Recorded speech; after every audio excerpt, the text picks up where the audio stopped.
Welcome to the Vertex Podcast. I'm sitting down with creative professionals of all types each week to get more into the human side behind their incredible work.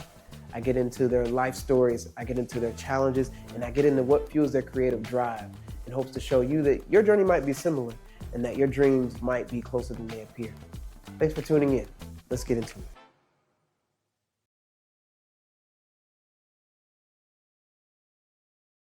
Well, welcome.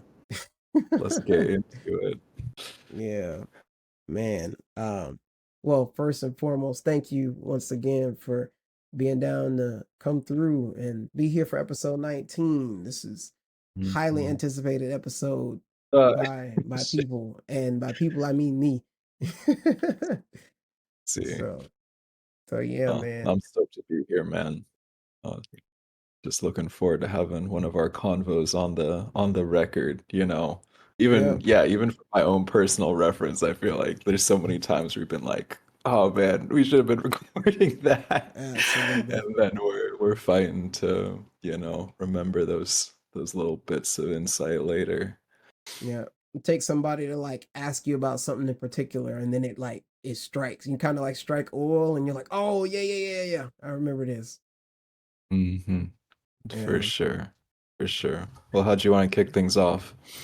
So I've been thinking about this basically all day, where it's like the more things that we get into, I know for you, you'll have you have like visual art and like your character design, comic book making. You also will do, you've been doing like your game development, and I know that you do some music and stuff too.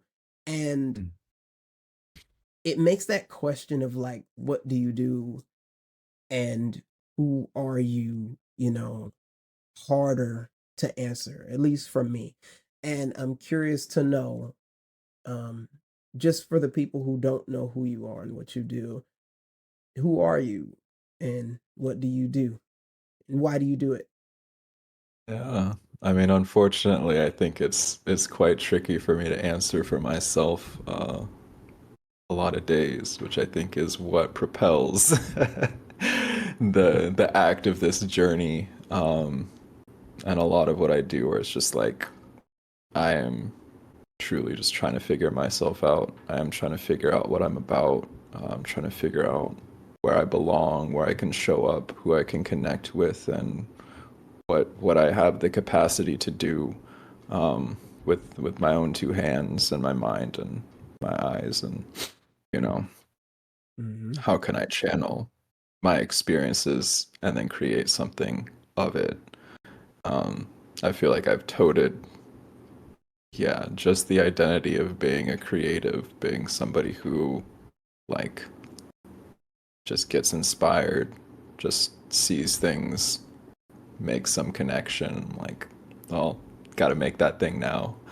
But no, I think the easiest way to package it is that I'm a draftsman primarily, draw a lot. That is the easiest way for me to like work through my thoughts. I feel like that's one of my best avenues of connecting with other people, whether it's other creative people or just whoever. That has, in a career sense, lined up a lot with animation, illustration work as well, of course. And I think in certain ways, it's easy to just like label myself as a designer. I don't know how much we've talked about this or how much we're gonna end up talking about it over the course of like this conversation, but I feel like I've spent a lot of time trying to unpack what it means to be an artist versus unpacking what it means to be a designer, and kind of how those two things play off of each other, overlap, or distinguish themselves. Because I think growing up, it was always like, oh yeah, Ty's an artist. But I was always challenged by this notion of like, when you show up in conversations and you are like, oh yeah, I'm an artist, and then somebody will be like, oh yeah, my niece is an artist, or like, this so and so, this person I know is an artist, and like the chances of you actually having a meaningful point of connection with whoever they're referencing, like they'll like show you the art that they make on their phone or something like that, and you'll be like, oh, this person just, you know, draws photorealistic portraits of celebrities, or like this person, is just splattering paint on a canvas like Jackson Pollock style or whatever. Um, or just, even in ways that could be like uh, really profound and really professional. There's just such a wide net to be cast, saying like, "Oh, I'm an artist." But oftentimes it's really about like the creative intent, what that person is trying to express, and a lot of that can be uh, I don't know. I don't know. There's just a lot of different approaches to creativity. And I found that like my own approach to creativity, even before I really understood what it meant to be a creative professional and to be a designer and stuff like that, I was always very intentional about like how I was going to connect with people, how people were going to receive my work, how I could reach people with what I was doing. And I feel like so much of designing is about that curation, that understanding of like who is the audience, what is the service, what is the goods, what are you creating that's like bringing them benefits, whether it's in the form of entertainment, whether it's, thought provoking them, whether it is informing them, being educational, and that is just like a side of creativity that I was a lot more captivated by as I was growing older. Um, but then, of course, like once I started having to show up in that corporate world and pursuing like projects and financial opportunities as a creative, and understanding like, oh no, like even though I'm good at this, and even though like I do have these like marketable skills, realizing how much of the artist still existed in me, where it's like, oh no, I just have things that I want to put out there because I want to put them out there, because I don't think that like if I don't say this, if I don't, create this vision, nobody else will, and I don't want to take that to my grave with me. I want to leave that out there in the zeitgeist for, whether it entertains people, whether it confuses people, whether it upsets them, whatever. I don't really care. It's just like, oh no, this is mine, and I want to like, get it out there and just feel that release. Um, and so it's been interesting to like distinguish those parts of myself where it's like, oh, I can get very artsy fartsy. I can get very like, oh yeah, I just do this because it's for me, because I don't know, I find my own uh just enjoyment, or like, challenge, stimulation in the process. But then there's just this whole other side of the coin where, in terms of connecting with people, in terms of like utilizing these skills to really make a living, to really carry myself like into the future, just figuring out what I can do that people will meaningfully connect with, and that I can have a very um, a level of like agency and foresight and how to attack that in a really like intellectual and methodical way as well. Hmm. Hmm. And like, where did you get that sense of intentionality, or like your ability to isolate a particular like experience, or like this feeling? You can kind of, it feels like you can kind of like, you have it here and you're like, this is the thing I want to put out. And a lot of creatives, when they're, especially whenever they're coming up and they're like just kind of figuring out the medium, or they're just like playing around, people go towards like fan art, or they're like drawing the people around them, family members, friends, whatever. But so many people struggle with being able to use their skills to express what they have within. And you said that you've been doing that from a young age, and like, how, I guess, how did you learn to like develop that, or like where did that come from? Mm, hmm. Where did that come from? uh, I think.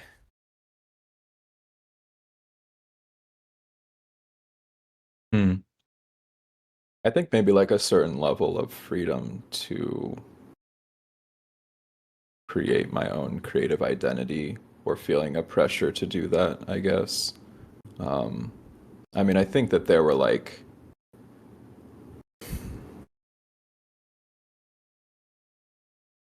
I think that I've like always wanted to like that, there's this when you're like when you grow up on like anime and stuff like that, this shonen sentimentality of like, oh, to be the best, to like, to reach that level of like peak performance. Um, I think that like that has always been a counterbalance to like avenues of connection, avenues of community. I spent a lot of time like navigating online communities. I think that that informed a lot of like finding my place in the world and in the creative world specifically, where it's like I could see these trends of like, oh, on Tumblr making like fan art and stuff like that, and it would be like, oh, I want like I can see when I make this stuff, I can be a part of this community, but then I like see the people who are making like the best fan art, and I'm just like, why would I? You're already you're already doing what I would hope to do for myself. So why am I trying to challenge that role or challenge that position? Like I want to go claim territory that nobody else has claimed. I want to figure out how I can be like the first to do something in a world where like everything is so overdone. And Okay. so there was always kind of like this polarization of especially once I got onto like Instagram, which is where I really found my like brand and community. Just having like these month-long challenges like Inktober, March of Robots, Mermaid, stuff like that, where it's like, oh, this is like a way to connect with people. This is a trend to follow. This is a community to show up in and be like, this is where the focus and the parameters of like how creativity is going to be addressed. But then using those parameters, I could be like, well, what's a way for me to show up in this space that like nobody else has tried yet? Or like if I'm going to do Inktober, I'm going to make my own prompt list or put my own parameters on it, or challenge myself in like a new way. And so I do think it takes that like I think if I got like really rewarded early on for just fitting into a box, for just showing up in a way that was like very trendy, if I found like enough community or enough support or like, overwhelming amounts early on, I think that that would have informed my development a lot differently. And I think I would be a different type of person. But I think that I am somebody that just like I don't know, through my life has acquired a lot of unique experiences and perspectives that have like deviated me enough to be like, I don't really feel like I belong in this place, or I just want to show up here because it doesn't feel fully me when I'm just aware of something else. I just am looking off in the distance and I'm gonna go explore over there. Um, and there's definitely people that have followed me when I've done that, and that's been cool. And I think that support, when people do get excited, when you start to like explore into the unknown, that's given me enough reassurance to be like, oh no, there's enough value in this beyond just what it holds for myself. Um, so I think to answer your question, like concisely, it's like the right level of support and also like the lack of support. You know, I think in Mhm. like a community context, to correlate it to like parenthood or something like that. Like if you have like helicoptery parents or something like that that don't allow you to explore anything like that, like you're going to grow up very regimented. But like a certain amount of freedom where you get to explore, but where there's enough comfort that you feel like you don't need to lash out too much, be too abrasive, be too rebellious. I think that I had that in the form of my creative friendships, in the form of my online communities, in the form of the folks that I have. Mm. And that's such a that's such a different way. You expressed why you went that different way, but that's so wild for like a young person to do because like you're saying, like young people so often are looking for like where they can belong and they're so like willing to the point of even changing their own self and their own core and beliefs to be able to fit into any kind of community just because they want something. So like such a it's a very brave act, of young Ty to try and like find his own path.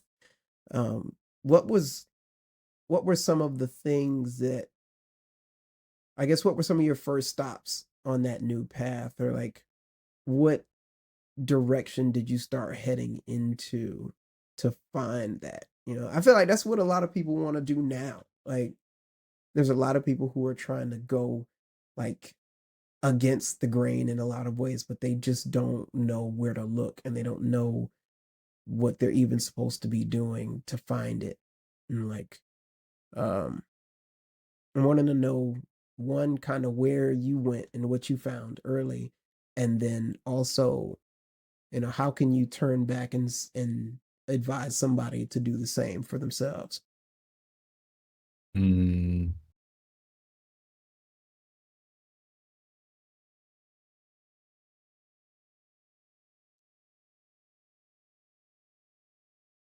I will follow this train of thought, this thread of thinking, sorry, that came out at the same time. Um, and see if it answers the question. Because I think that there's something to be said about, yeah, this idea of like the right level of discomfort. Um, and I think it comes down to, yeah, this space that you give yourself to play or to explore. When I came out of high school, for instance, I wasn't lined up to go to art college.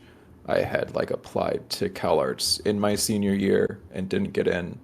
Um, and then I had applied again the year after graduating. I had like spent some time at like community college, um, and just was like, okay, I'm gonna like really focus on who I am as an artist now to see if I can make it into like Cal Arts was what I was really focused on.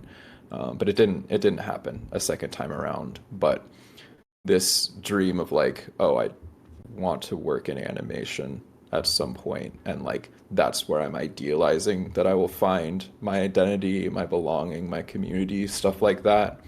Um, I think being able to like pin that and understand that it was far off in the distance, that gave me a lot of space to explore and a lot of space to be uncomfortable and a lot of space to show up in the world in ways that I don't think if I had just, again, gone to art college, been around people who were like gave me an identity or a role to fill into too prematurely, or had to build a box for myself too soon.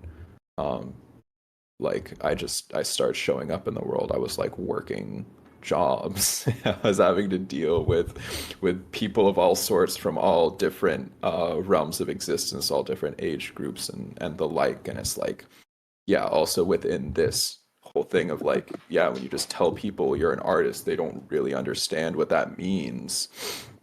That gave me so much more space to start like to decide that for myself in a very like slow burn sort of way. Um, and yeah, because along the way, and I didn't realize this until after the fact, is like even though I would keep showing up at these workplaces being like, this is what I need to do to just like make money and feel like I'm building towards my dream of like moving up to LA and finally having like the network and the type of skills to like land myself this job. Like I was I was growing. I was developing my identity. And these things that I didn't think were going to be important parts of myself ended up being really important parts of myself. Um, and I think one of the biggest facets of that was this understanding that I can go anywhere, I can show up anywhere, and like the through line of who I am and what I bring to the table is me. The ball is always in my court, no matter where I'm at. Whereas I do feel like a lot of people who want to go against the grain but don't know how, it's because they have been so cultivated by one specific environment, by one specific community, by one specific version of themselves that they are too tied to, I think. Um, Mm. yeah. Yeah, that's so real. I'm like thinking back where my experience, like in high school, there was only like two options for artists. It was you can be a gallery artist, you can do tattoos. And there was also like the animation thing too. But even that in our community, in our circle, I mean, we knew very little about that industry as a whole. Like being in Atlanta, there was a Turner Broadcasting, so like Cartoon Network was there. But Right. it's like nobody really told you about the stuff in there. It was just kind of like it was like Willy Wonka, like Disneyland. You just kind of it's like it's all this whole utopia behind this gate. You don't know what's really back there. You're just like I just want to. That's the joint. That's the place. And like I didn't know all the different professions of like character design, prop design, animation, storyboarding, like color, sound. Like I don't know any of those professions. Right. And so to think I mean, I'm already tailoring myself for like one of three boxes, and it's like I'm not even giving myself the chance to just see what else I could make. And so that is like a really good point that you bring up because um yeah, people can kind of like it's almost like you're growing into a shape, like instead of letting yourself just fully flesh out like how you want to. But then Yeah. sometimes people are afraid of that space. Like some people are like, I don't know what to do, or like all this space means like they don't see it as opportunity. They see it as like or like not opportunity for success. They see it as opportunities to fail. They're like lost in it, or like I don't know what to do, so I won't do anything, or like or so I'll run away because there's not enough structure here. There's nothing for me to hold on to. And I guess my question would be, um, how would Wait, you or I'll go for it. can I ask you? Because I feel like I need you to refresh me on this idea of going against the grain because you were somebody that like wanted to stop your education after like after showing up in that space, you know? And so I feel like I always live with like this different reality in my head where I like went to art school and then just like got trapped there or that like so informed my trajectory. And I think that that's like something that's kind of like fascinated me in the past where you're like, oh no, like I was there, but then I reached this point where I like was ready to just be done and saw how I wanted to start carving uh, your own path. But I feel like I some of that has gone lost on me. So, yeah. So, like, there was in high school, the whole culture was not if you went to school, it was where you're going. That I Mm. genuinely thought like how you go from middle school to high school, like that's not really an option. You kind of just go. And I Right. thought it was just Right. like that with college. I did not know college was optional in high school. I didn't. And so I'm just thinking like, okay, well, where am I supposed to go? And so then we get to I remember I looked at SCAD because that was like the big popular art school. All the art kids wanted to go to SCAD. And so I'm like, all right, well, I guess, I'll go to SCAD. Fine. And So then I remember like getting signed up for everything, and remember having to take out loans for the tuition because it was just super expensive. And that Mm. already started me off with like a weird feel because I'm like, I'm seeing my dad like kind of sweating as he's like filling out these loan papers, like, shit, I don't want to be filling this out or whatever. And so I'm like, okay, this is already like weird because why is this thing that's supposed to be so good for me, like why is it already causing so much stress, in my dad, and then it's causing Yeah. stress in me. And Mm. so then I get up there and I kind of have a pressure to like make the best of it because like this was very expensive, it took a lot to get here.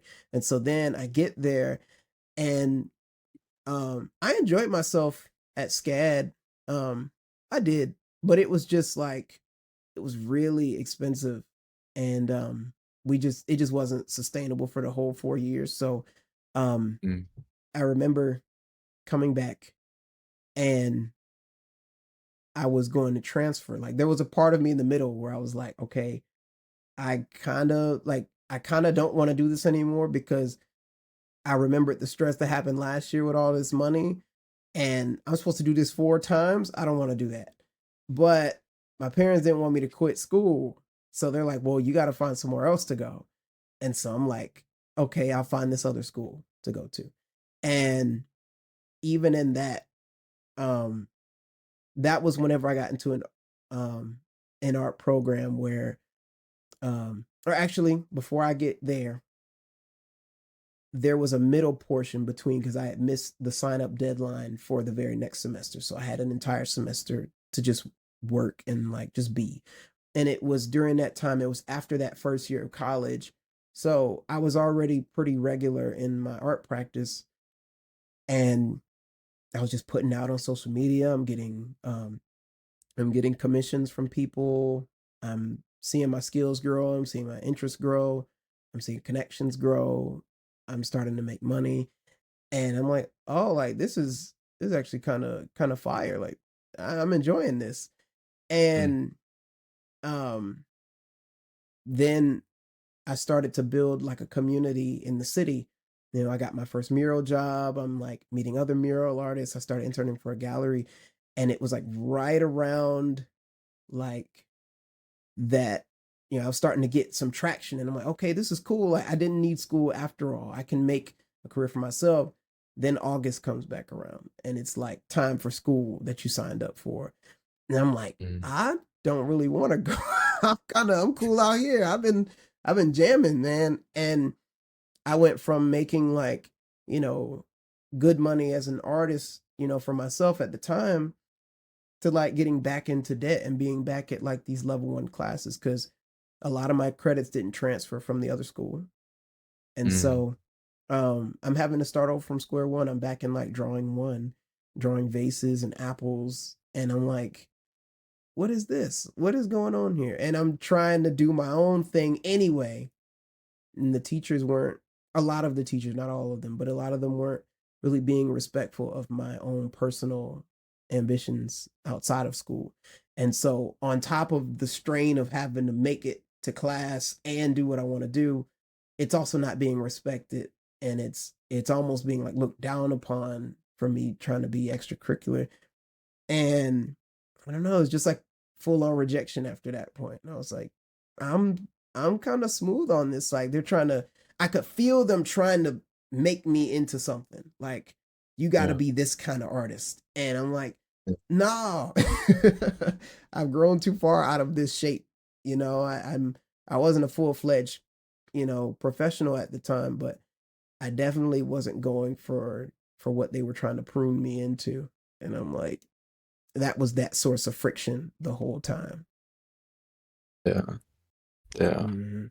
Dang. I feel like that there were there's some good keys in there. I feel like to for the question that you were wanting to answer for like how should people know how to cut against the grain in the right way? I think that like yeah, there's something inevitable to be said about like money and finances, right?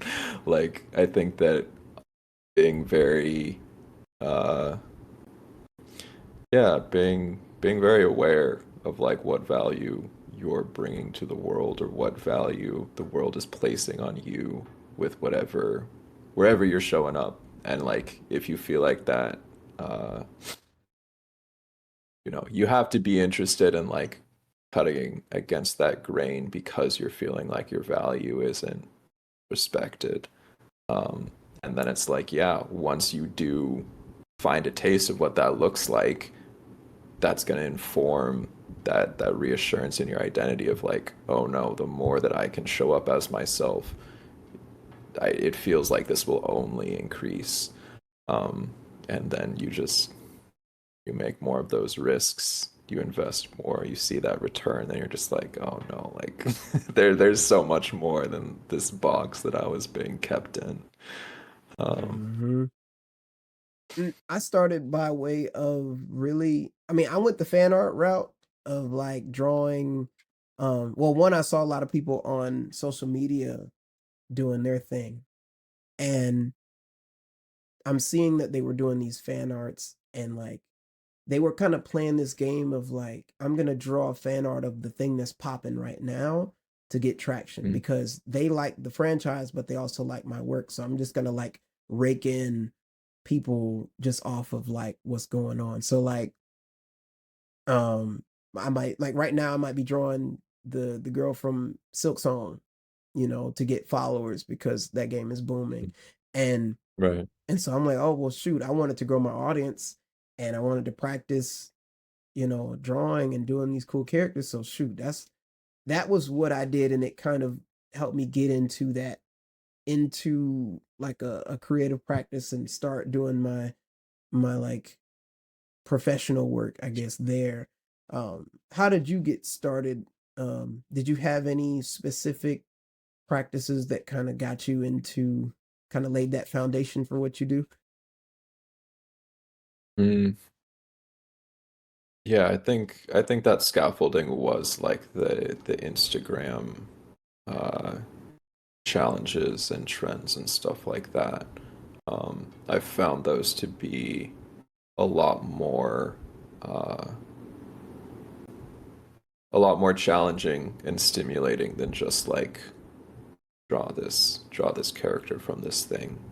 Because I think that like,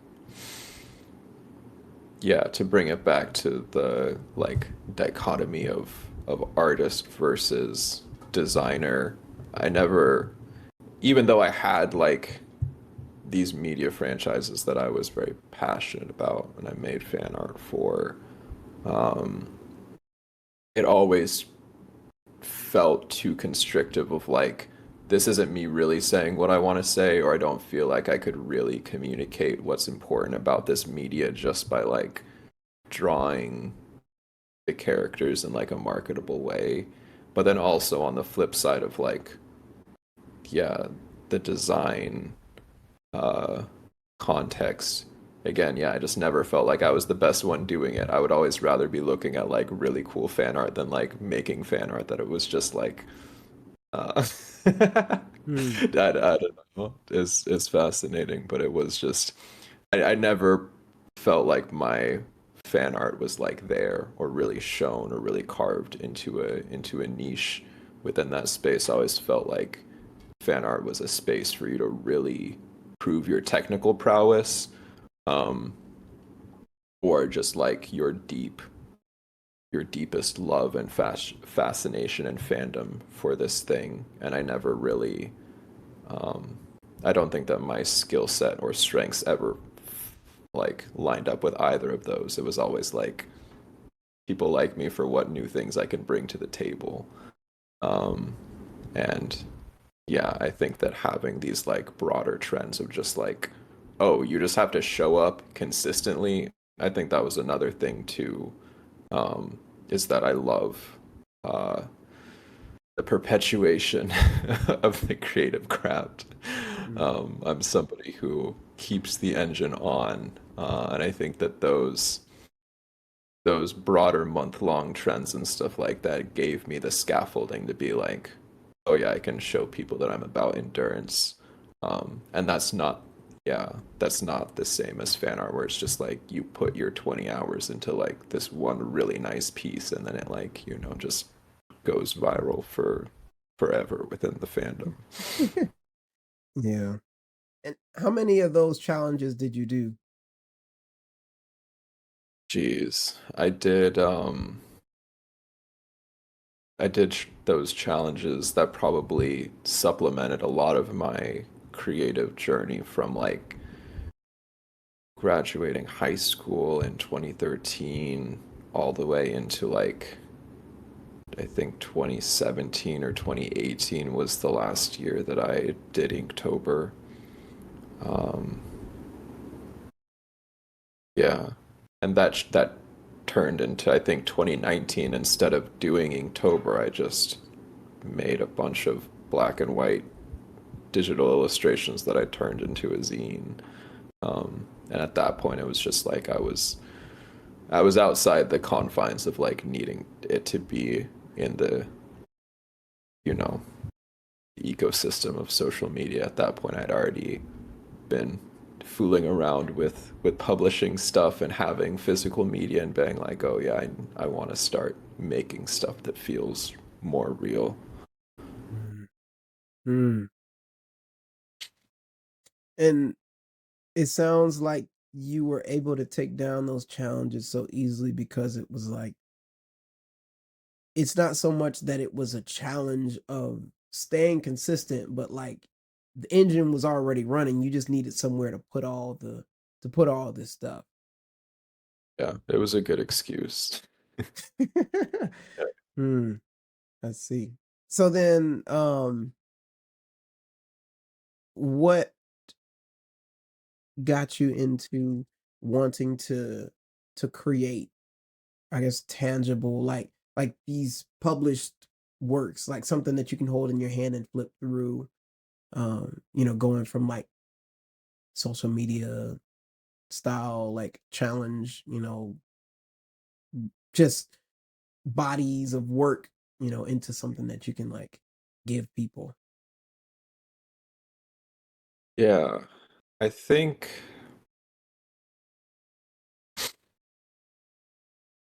I think at that point it was already a part of my identity or kind of like my uh, maneuvering within my creative journey of being like, what can I do that other people aren't gonna do? Um, and I think at that point, I was aware of like conventions and convention circuits, both for like animation and comics and other and anime, um, and understanding like the ability to start merchandising and kind of having it on my periphery of like even though animation was the goal and the dream, there was still a lot of grounds to cover in order to get there. And I think uh, again, being in this world of like, oh, I'm spending my time making money instead of just paying back student loans, there was this idea of like, if I do have money laying around, why wouldn't I want to try and invest it into myself and my creativity if that's an asset that I have against like my peers who are like starving in college or something like that. And there was at the time I was like working at the zoo, and I knew that I wasn't making the art that I wanted to be making there. I knew that the art that I was making on Instagram was like good, but not really catching enough attention at the time. I was looking at these conventions and seeing people make these like really like small zines, like 15, 20 pages, maybe 30 pages max. And I was just at this point where I was like, yeah, I have a ton of art. Why don't I just make a bigger book than anybody than anybody else? Why don't I try to like actually I was aware of like Kim Jung-gi at the time and I was like, I Oof. can't make a 1,000-page art book, but I could make 100-page art book, no problem. Um, and there's nobody stopping me from doing that. And that's just like that's a great talking piece of like, look at this thing that I did.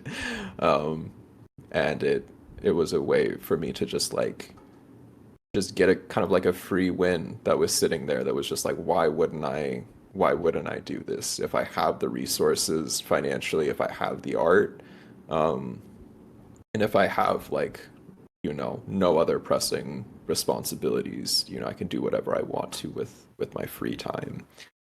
Um, and so yeah, that was back in 2016, that I made Lump, which was my first art book. Which was just like 100 pages of designs. It was like split up into chapters of like kind of these loose, like it did have a bit of anthological. It's a bit of an anthology, in a way of like, oh, there's this overarching theme of like why I chose all of these designs and illustrations, but then there was like sub chapters of kind of these musings that followed a general uh, line of thought. But yeah, it was just like something that I could do, so I did it. And then once I did it, I was just like, well, that was cool, but I could probably do it better. Mm, and and so the thought was just like, well, what's the next thing gonna look like, and how do I get there? mm. And was there something in you that felt like,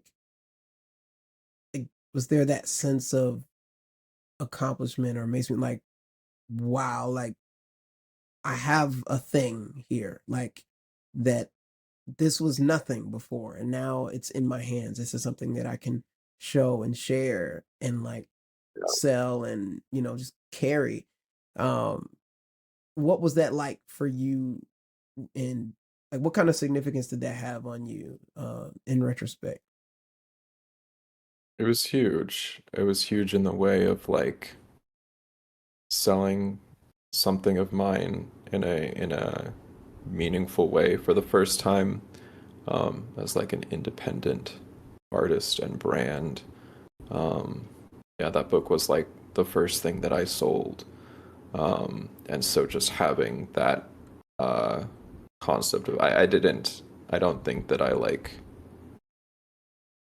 for what I invested into it and how many copies I like saved for myself to like market and network with. I don't think it was like a financial success, but just this idea of like, oh, there's people more than just my immediate friends and family who want to buy this book. Like just having some random people from Instagram, even if it was a handful, being like, you don't know me in real life, and now you have one of my books. That was a very like, okay, like if the people exist, I can just go and find more of them. So it was a huge win on that front. And then yeah, that book was like what gave me the confidence to start going to animation conventions, which has been such a huge, like, I feel like that was the second era of my uh like creative journey outside of like just existing online. I like went to CTN in Burbank and like just rolled up with these copies of Lump and was just like, favorite artist, boom, hey, you mean a lot to me. I've been following your work for a long time. You've inspired me to keep the engine on. I want you to have this for whatever it's worth. And I think that like even for the artists that probably didn't think I was very good, I think that it was enough of a statement of like, oh, this guy cares. It was, I think, yeah, I just think the act of like making that book and investing in myself and showing how serious I was or how willing I was to, yeah, just put myself out there. Um, I think that meant a lot to people.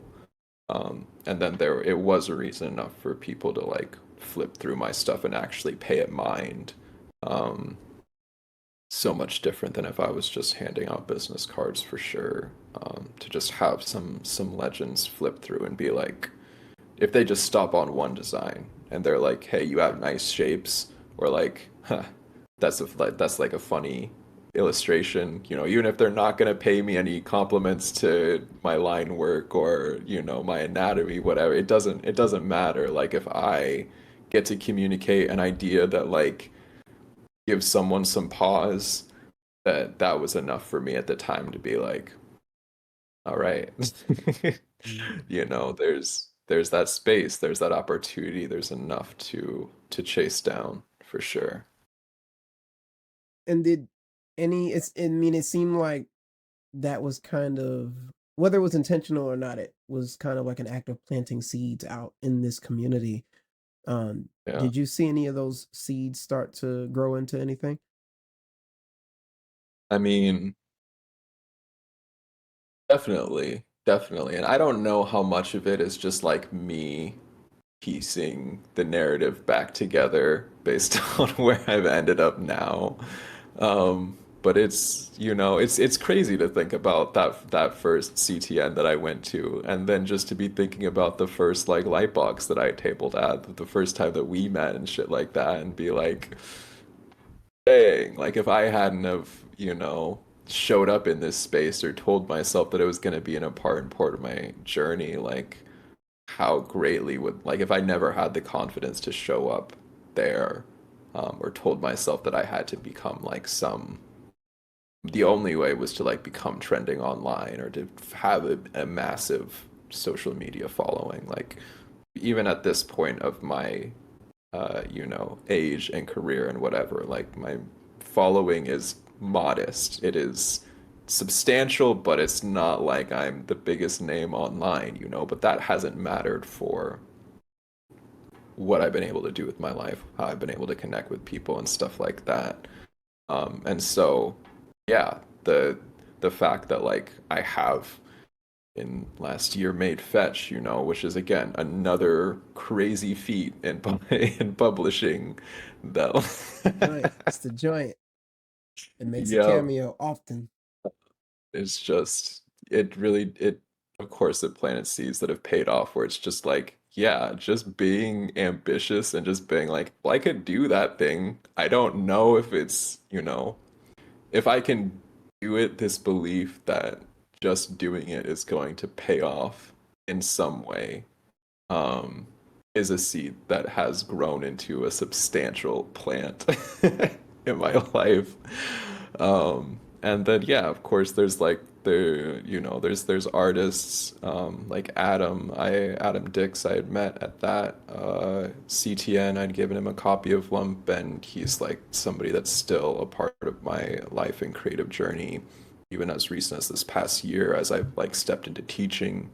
Um, Somebody who has like been an art teacher at the level of like, oh, the expertise to teach about character design, back when I was, did not know enough about character design, and telling this guy that like, hey, I want to work in animation as a character designer, and him being like, yeah, you'll, if you're, I can see that you're serious. If you don't give up on that, you will get there one day. And now for this year to be like, oh, we were teaching a character design like workshop together for the animation guild, and I've been able to teach my own curriculum now this year, like it's crazy to see that pay off. I'm sure that, I mean, for everybody that I gave a copy of Lump 2 back then, for everybody that I was imagining what the seeds could grow into back then, probably I would say only like two out of, 16, 17, 18 have like turned into anything that's felt life changing. But it's easy to look back at those two and be like, yeah, it was all meant for this, I guess. Yeah.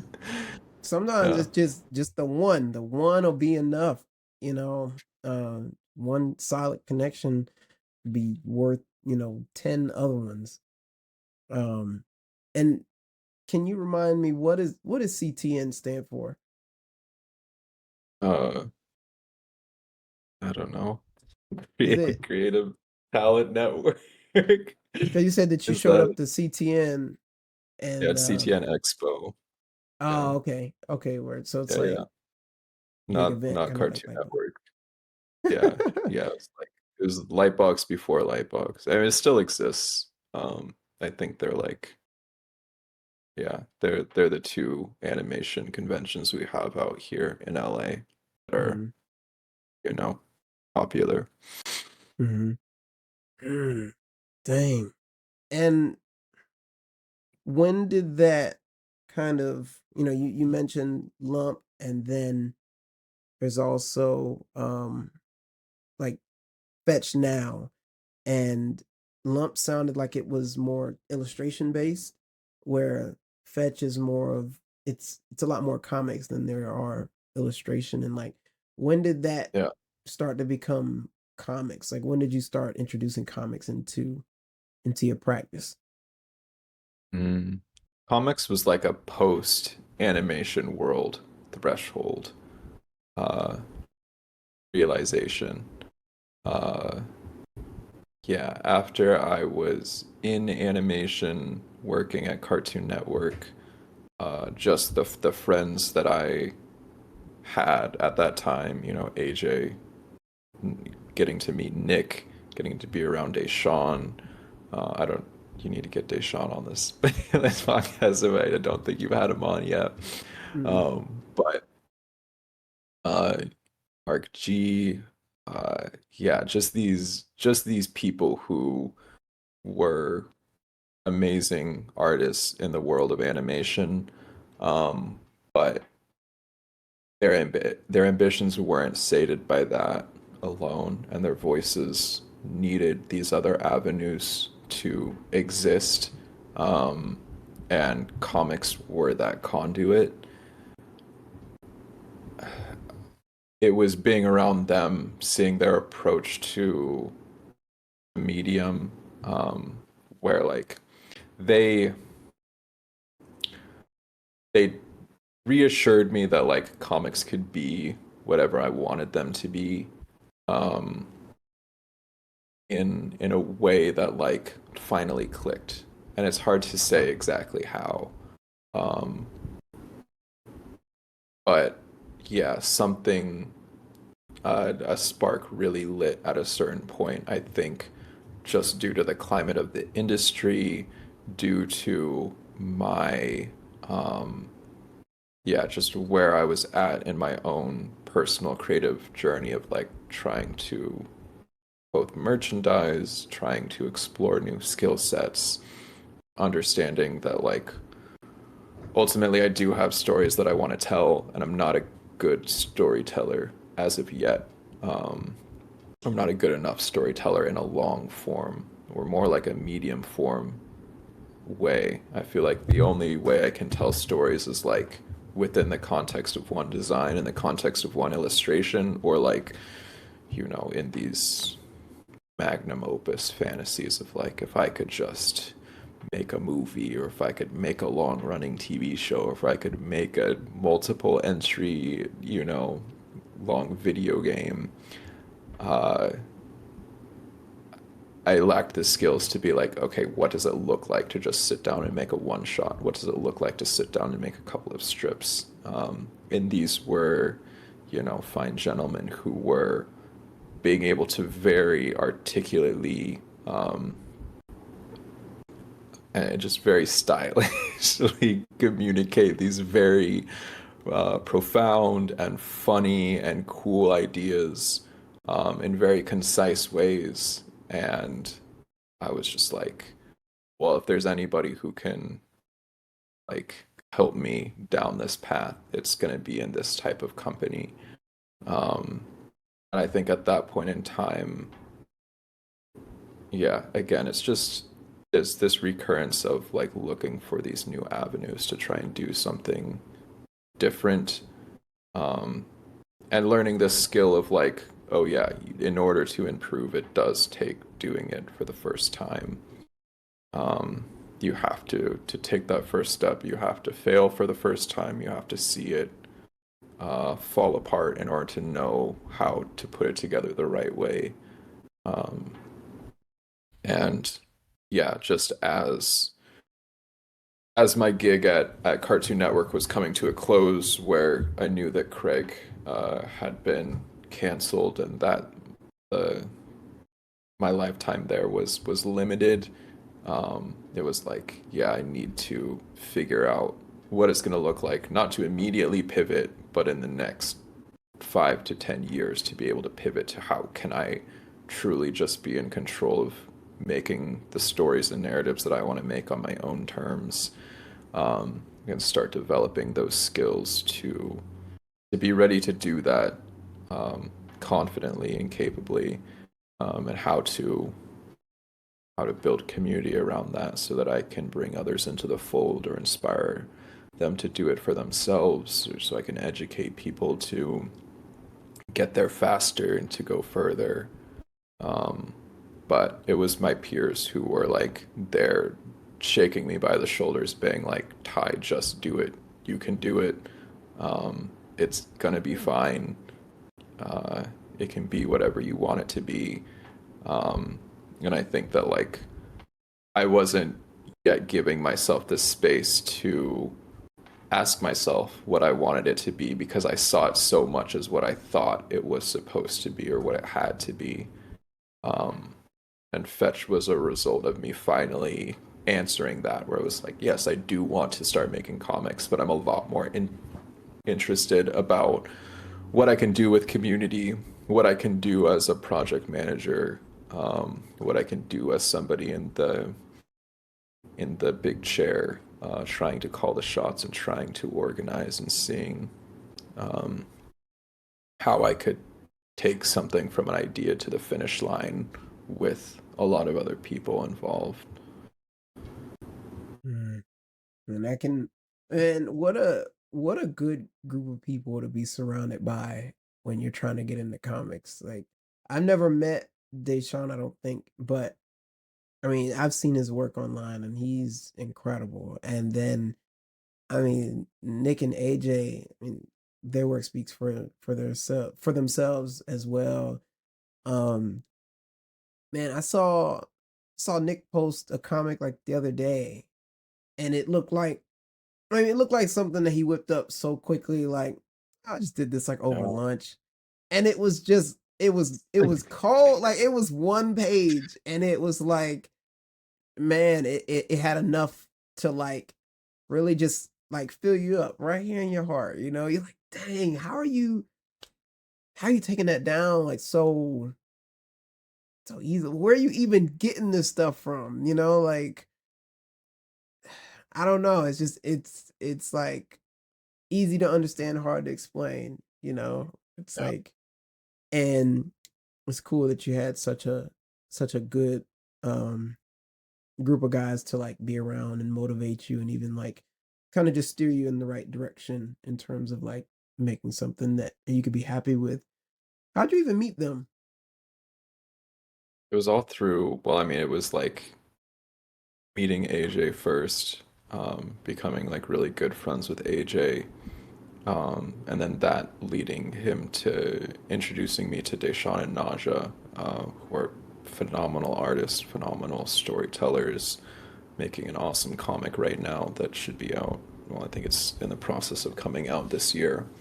Um, but they were directors on Craig, and then so bringing me into the fold on Craig, and getting to work with AJ and Deshaun and Naja, I was filling the role, the shoes of Nick as he was moving on to, the sister show Jessica, but we were just in the same, social circles at that point, and yeah, having these like these sketch nights, where we would just get together and catch up and draw, and it was,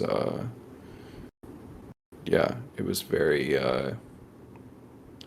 cool to finally be around people where, after I feel like, yeah, what I've been talking about of like, oh, having the right level of, um, support or scaffolding where you feel like there's enough, uh, support to feel like you have belonging, but enough freedom and challenge to be like, oh no, like I need to, if I don't distinguish myself as what, for what I'm bringing to the table and what I can do that's cool, like I'm gonna fall into the shadow of these legends.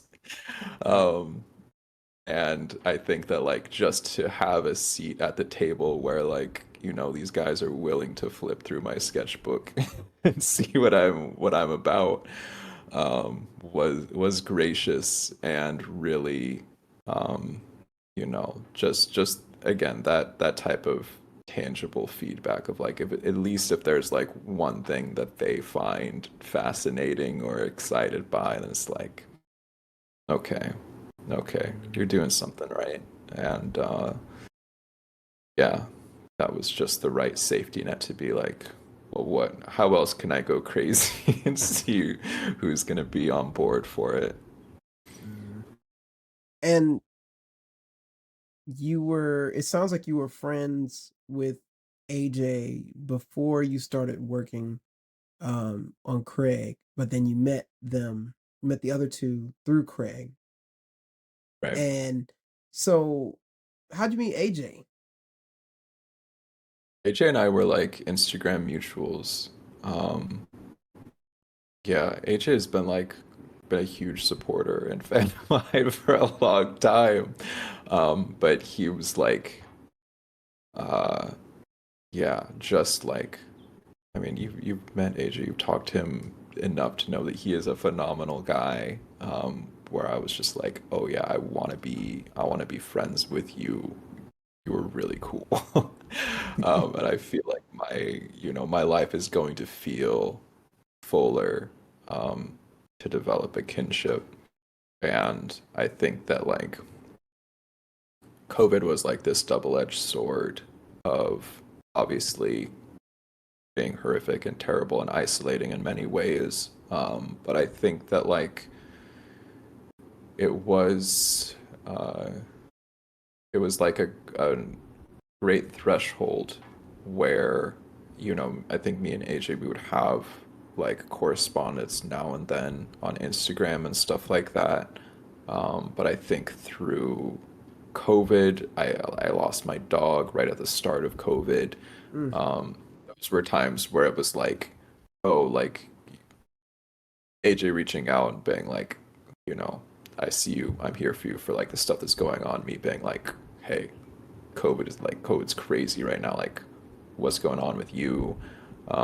Like finally transitioning to this point where like we were like having video chats and catching up and like feeling like close and real parts of each other's lives, even though we were still living in different cities at the time.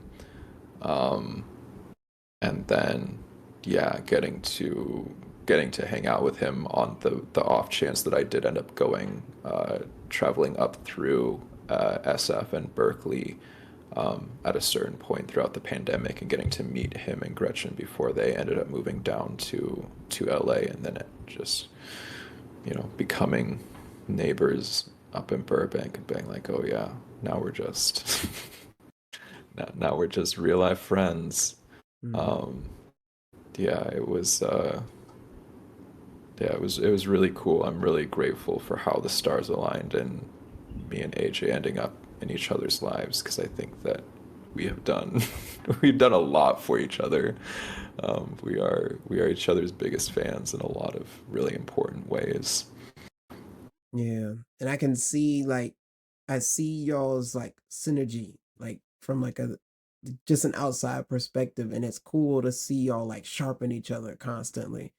And it's like Absolutely, y'all are both absolutely, already powerful like individually, and then it's so nice to be able to see two forces like that, like being able to work together and improve each other, because sometimes people get like you'll see stuff like that, and like there's competition, there's like jealousy and just weird tensions that are unnecessary, but it's nice just to see those like to see y'all two come together in like a positive way. absolutely, Mm. absolutely. It's been really it's quite unique. It is quite rare. It's quite special. Um, yeah, when I look around at the people who are really like not just like good artists but great artists, they are the people that have like really good people in their court, in their corner. Um, and are able to attack things as a team, and support each other and talk each other off the ledges, and be able to sing the praises in the right moments, and be able to point out the tangents, or give the good, just catch each other's blind spots in the times where it really counts. And yeah, yeah. So I'm super appreciative for the people like that I have in my life, you included, man. Oh, man, appreciate same on this end. And it's like, I mean, I tell G probably the most at everybody because I see her the most, but like she'll tell you, it's like, man, this man's always talking about Ty somewhere. And the fact Oh I no. keep this mug right next to the dang to the computer just because like it comes up often. And it's like it's crazy how impactful that book actually has been. Just in a literal sense of like being able to be a part of it, but then also just as an idea and as a concept of like this is a reminder that I can do anything that I put my mind to, like truly, because it's like you don't need an industry like you did that. That was an idea, and then it was a thing, and it seems very like duh, that's how it works. But that was the first time that it was like done right there in my face, where I could actually see the entire thing and be like, yo, he did this with no corporation's approval, support, nothing. He just did Mhm. this. And I'm like, what's stopping me? That's what Yeah. that book means. So, you know, it's cool. Super Listen, you've cool. been you've been firing out the gates ever since. Telling you. That's for sure. If anybody has has carried the torch from Fetch, and brought that momentum and that fierce ambition into the future, it's been you for sure. Um, yeah, just even getting to like make Wickers together earlier this year, just being able to be like, yeah, what else can we just like manifest? Yeah, Um, it's been cool, man. It's been really cool. absolutely. Absolutely. And it's like, I mean, shoot, hopefully that's not the last game, because I mean, Uh, Wickers was cool, but that's just like that's the you that do was a it first. tease. Yeah, that's like you do it so that like, you can say that first one's like out the way, and like on to better, on to, more Yeah, refined ideas. yeah. You know that Fetch is just like Fetch is just Wickers in so many ways. There's just so much more to be done. I want to shine more of a light on Wickers too in the future because I know we just kind of did that, but like we didn't even share it. We didn't post about like I sent it to like a That's couple of the biggest people. flex. Yeah, like it's just kind of did that, and it didn't really get any light. And so I think in like just Because in we the were like future, both cooking up bigger and better things, which is what's crazy, yeah, is that feats like that can just fall by the wayside because there's just other stuff to do. yeah, Oh, yeah, and I think that that's pretty cool. I'm glad that that's just like where we're at this year, where like cool things on our plate have to be challenged by even cooler endeavors. yeah, yeah. It's always cool to like to see somebody just raise the bar and in a reasonable and a meaningful way. Because sometimes people just want to raise the bar, it's like for vanity, just to say, like, just keep going because you just never stop. It's like freaking Energizer or freaking Nike or something. Like, just do it, just go. And it's like, but for what? Like, what are we doing this for? And like, as long as there's like a meaningful intention behind raising the bar, like, I'm all for raising it however high you want to go. But we're not just gonna do this just cause or to test the body's limits or something. Like, no, like what are we So actually true. trying to make here? You know? So true. You gotta explain that to all the people that just want Fetch 2 as soon as possible. They don't see Mhm. that like they don't see the compensation of like for all of these like ambitious sprints, there's like the months, the weeks and months afterwards that's just like, what was that all about? What did that mean?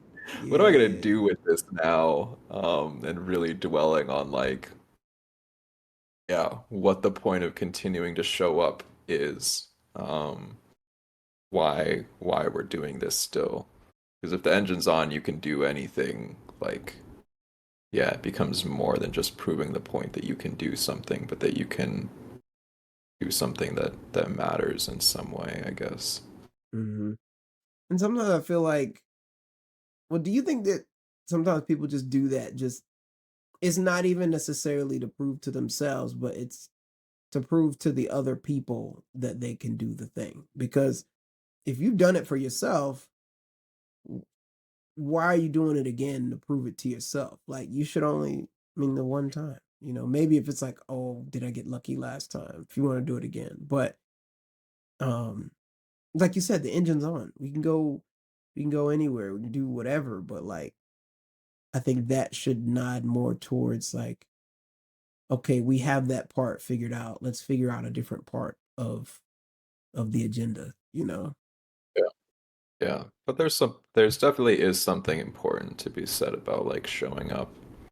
Because I think that like people will forget you, or if they don't forget you, time will just like distort their perception of you for sure. And like for as important of a feat that Fetch was, I am not the person who made Fetch anymore. I'm like two or three versions of myself into the future. Um, and even though I get to witness what that looks like on the day to day, I get to feel the fulfillment. I get to feel the peace. I get to feel the also the frustrations and the uncertainty that come along with, this new uh this new that I've given myself to explore. Like you gotta you gotta invite people into that conversation, that experience at some point, or otherwise like they will lose touch. So I think that there's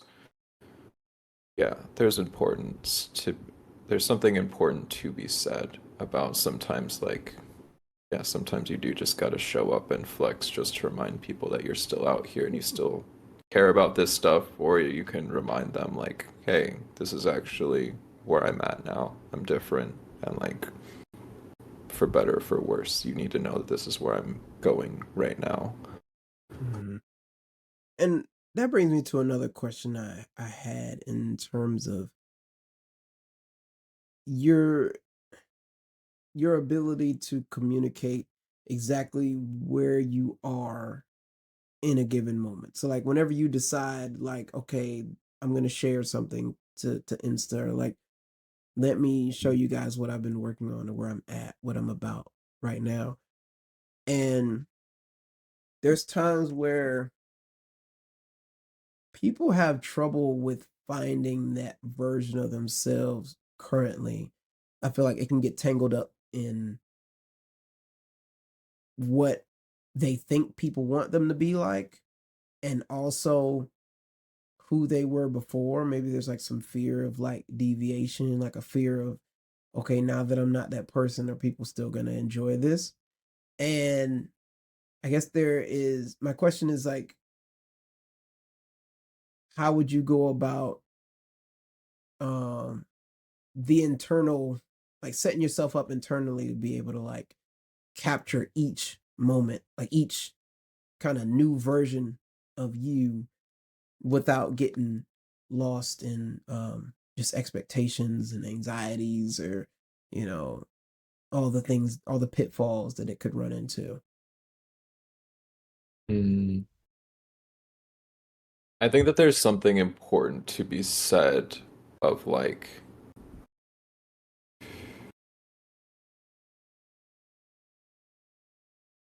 I mean, it's gonna sound so like gimmicky or cliche, but like being truthful, being like honest. Because I think a lot of the times, and this is I fell prey to this for many years, and I'm very thankful for um like a handful of individuals that like kind of pointed this out to me as a problem that I was like setting up for myself as somebody who's ambitious, where I knew myself to be capable of things, but I knew that I wanted to do, like, I wanted to attack these new ventures. And it's very exciting to be like, hey, I'm the guy who's going to go and do that. And the truth is that you can do it, but when you tell people, like, hey, I'm going to go do this thing, they have it in their mind what it looks like to do that thing. They have it in their mind what it looks like, what the right approach is, what the right outcome should be, all of these little particulars about the play by play of how this should go. And that's a lot of opportunity to disappoint. It's a lot of expectations and just a lot of perspectives that are not going to align of like what the right way to make a book is going to be, what the right way to approach a certain event, or to, embark on a certain project. Everybody just has different ideals. And so when you're in a place where you have the fire in you, you're about to do something with it, and you're like, I know I'm about to do something, and that's exciting. I want to tell people about that. That's not a good enough time to share that. Like, it's not enough just to like. The truth is that where you're at that point is somebody who has a lot of passion, a lot of intention, a lot of readiness to do something, but you don't really know how it's going to take form. You have a plan. Um, Hopefully you have a plan, but even if you do, you're going to deviate. Like you never know 100% how things are going to turn out. And if they do, you're not going to have learned what you've needed to learn. You've not really grown or achieved much if that's going to be the case. So in that way, in order to avoid expectations, it's the advice that I got was stop telling people about what you're going to do. That doesn't matter. Just tell people about what you've done. What did you just do, and where are you at right now? And have the context be about like what level did you just reach? Not like how is this foothold going to set you up for the next thing? Just talk about how cool it was that you got to show up where you're at right now and what just led you here. Because that story is already written. It's much easier to control people's per- perceptions of that, because it's just like, yeah, this is what happened. Like, you have to accept the truth that this thing exists in reality now. And it might not be for you, but it's easily going to weed out the people that find it impressive versus the people who pay it mind and go like, oh, yeah, he did do that thing. Like, I can't deny that. And that's been life changing for sure. Um, I didn't talk about fetch until it was finished. I didn't talk about the class until I had finished teaching it. Um, and it's like that has informed the passions and the ambitions doing things like Wickers, right? Like, I knew I was already identifying as a game designer prior to that point. I had made some prototypes and stuff like that, but it felt better to be past that point of being like, yes, I'm not just like a game dev in the way of like, oh yes, I'm currently educating myself and I'm currently practicing in small scales. I want to be, oh yes, I'm somebody who's made games. Don't have to be great games. They can be flawed. they can be they can be funky, but I want to tell people that I've made games and have that be the grounds for them understanding me as a game developer. Um, so that's the advice that I would give and try to pass on to the next person that's just like has the fire right now, knows that they're going to go do something great. If you really have that dog in you, you don't need to tell people about it right now because their For real. support shouldn't be necessary to get you there. Just go there and then celebrate and then talk about it and spin whatever tale you want to spin about it, you know. Mm. That's yours. That's your choice to make. But it's going to be easier to do that on the other side of that endeavor, whatever that endeavor looks like. Mm. Yeah.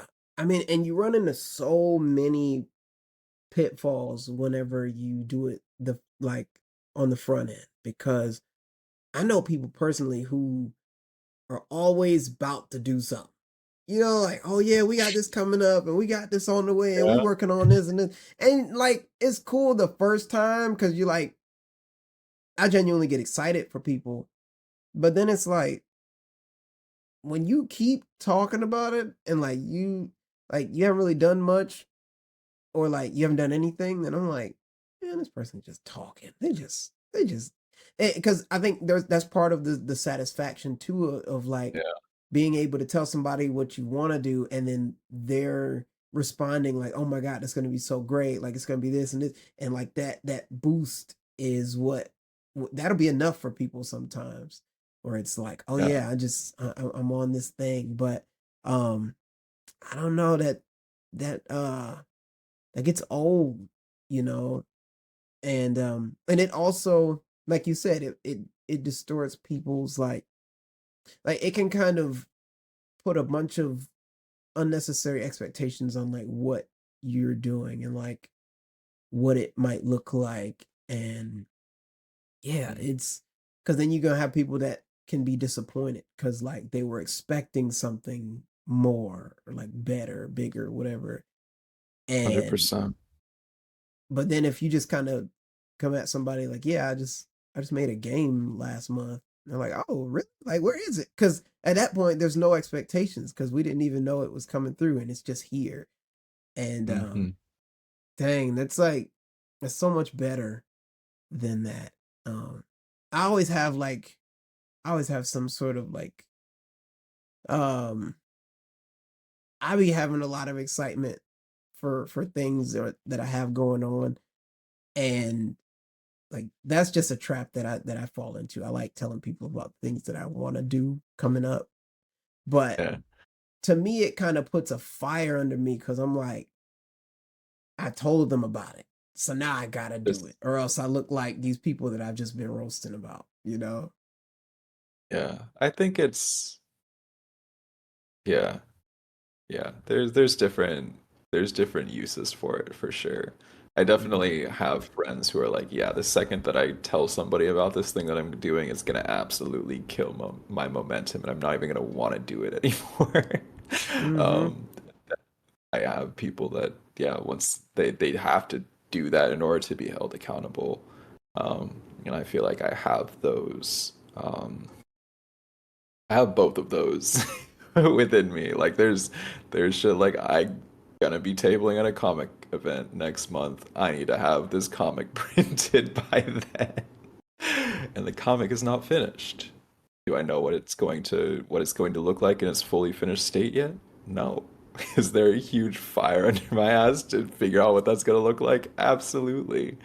And so there's definitely ways where now in my career, there's ways to use that effectively to be like, yeah, even if the ideas were there, even if a lot of the work has been done or was ready to be done, having a deadline, having an expectation of like, yeah, this has to happen, is good, or because otherwise it wouldn't. Um, but then there have definitely been other instances of the opposite where like when I was teaching the class, um, I was being like I was trying so hard to be present, but I was also in like one of the most creatively enriching communities and eras of my life and mindsets of my life. And so I couldn't help but think about project ideas, be it games, be it comics, and it was crucial to like go on these like night walks with my housemates and be like, so I gotta tell you about this thing.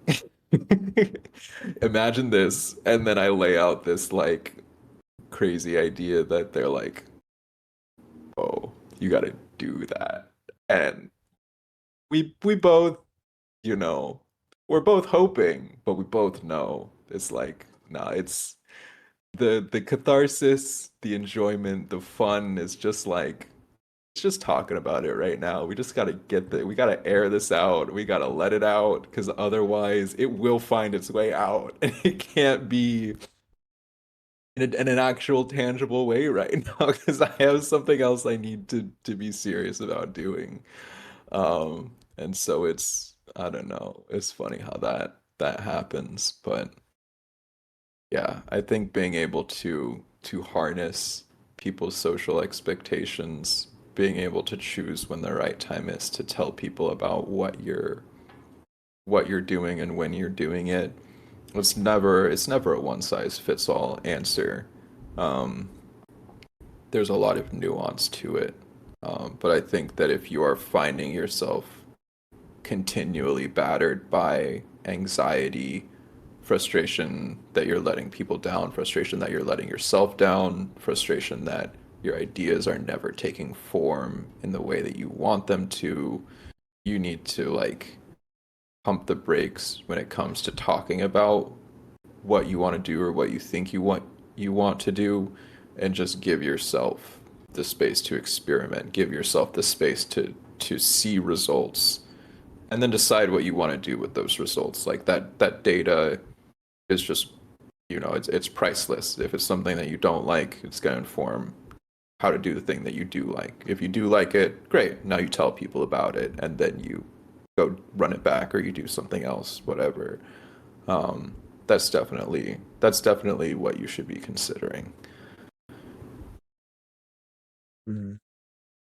Yeah, and then I was watching Healthy Gamer one time, and they were talking about how, like, I think it was like a yogic principle or belief of like energy stored compounds, and like this is why the whole message behind this lecture that he was giving was like to keep your New Year's resolutions a secret because then you're Mm, more motivated to do them because you're not getting any satisfaction through external resources just yet.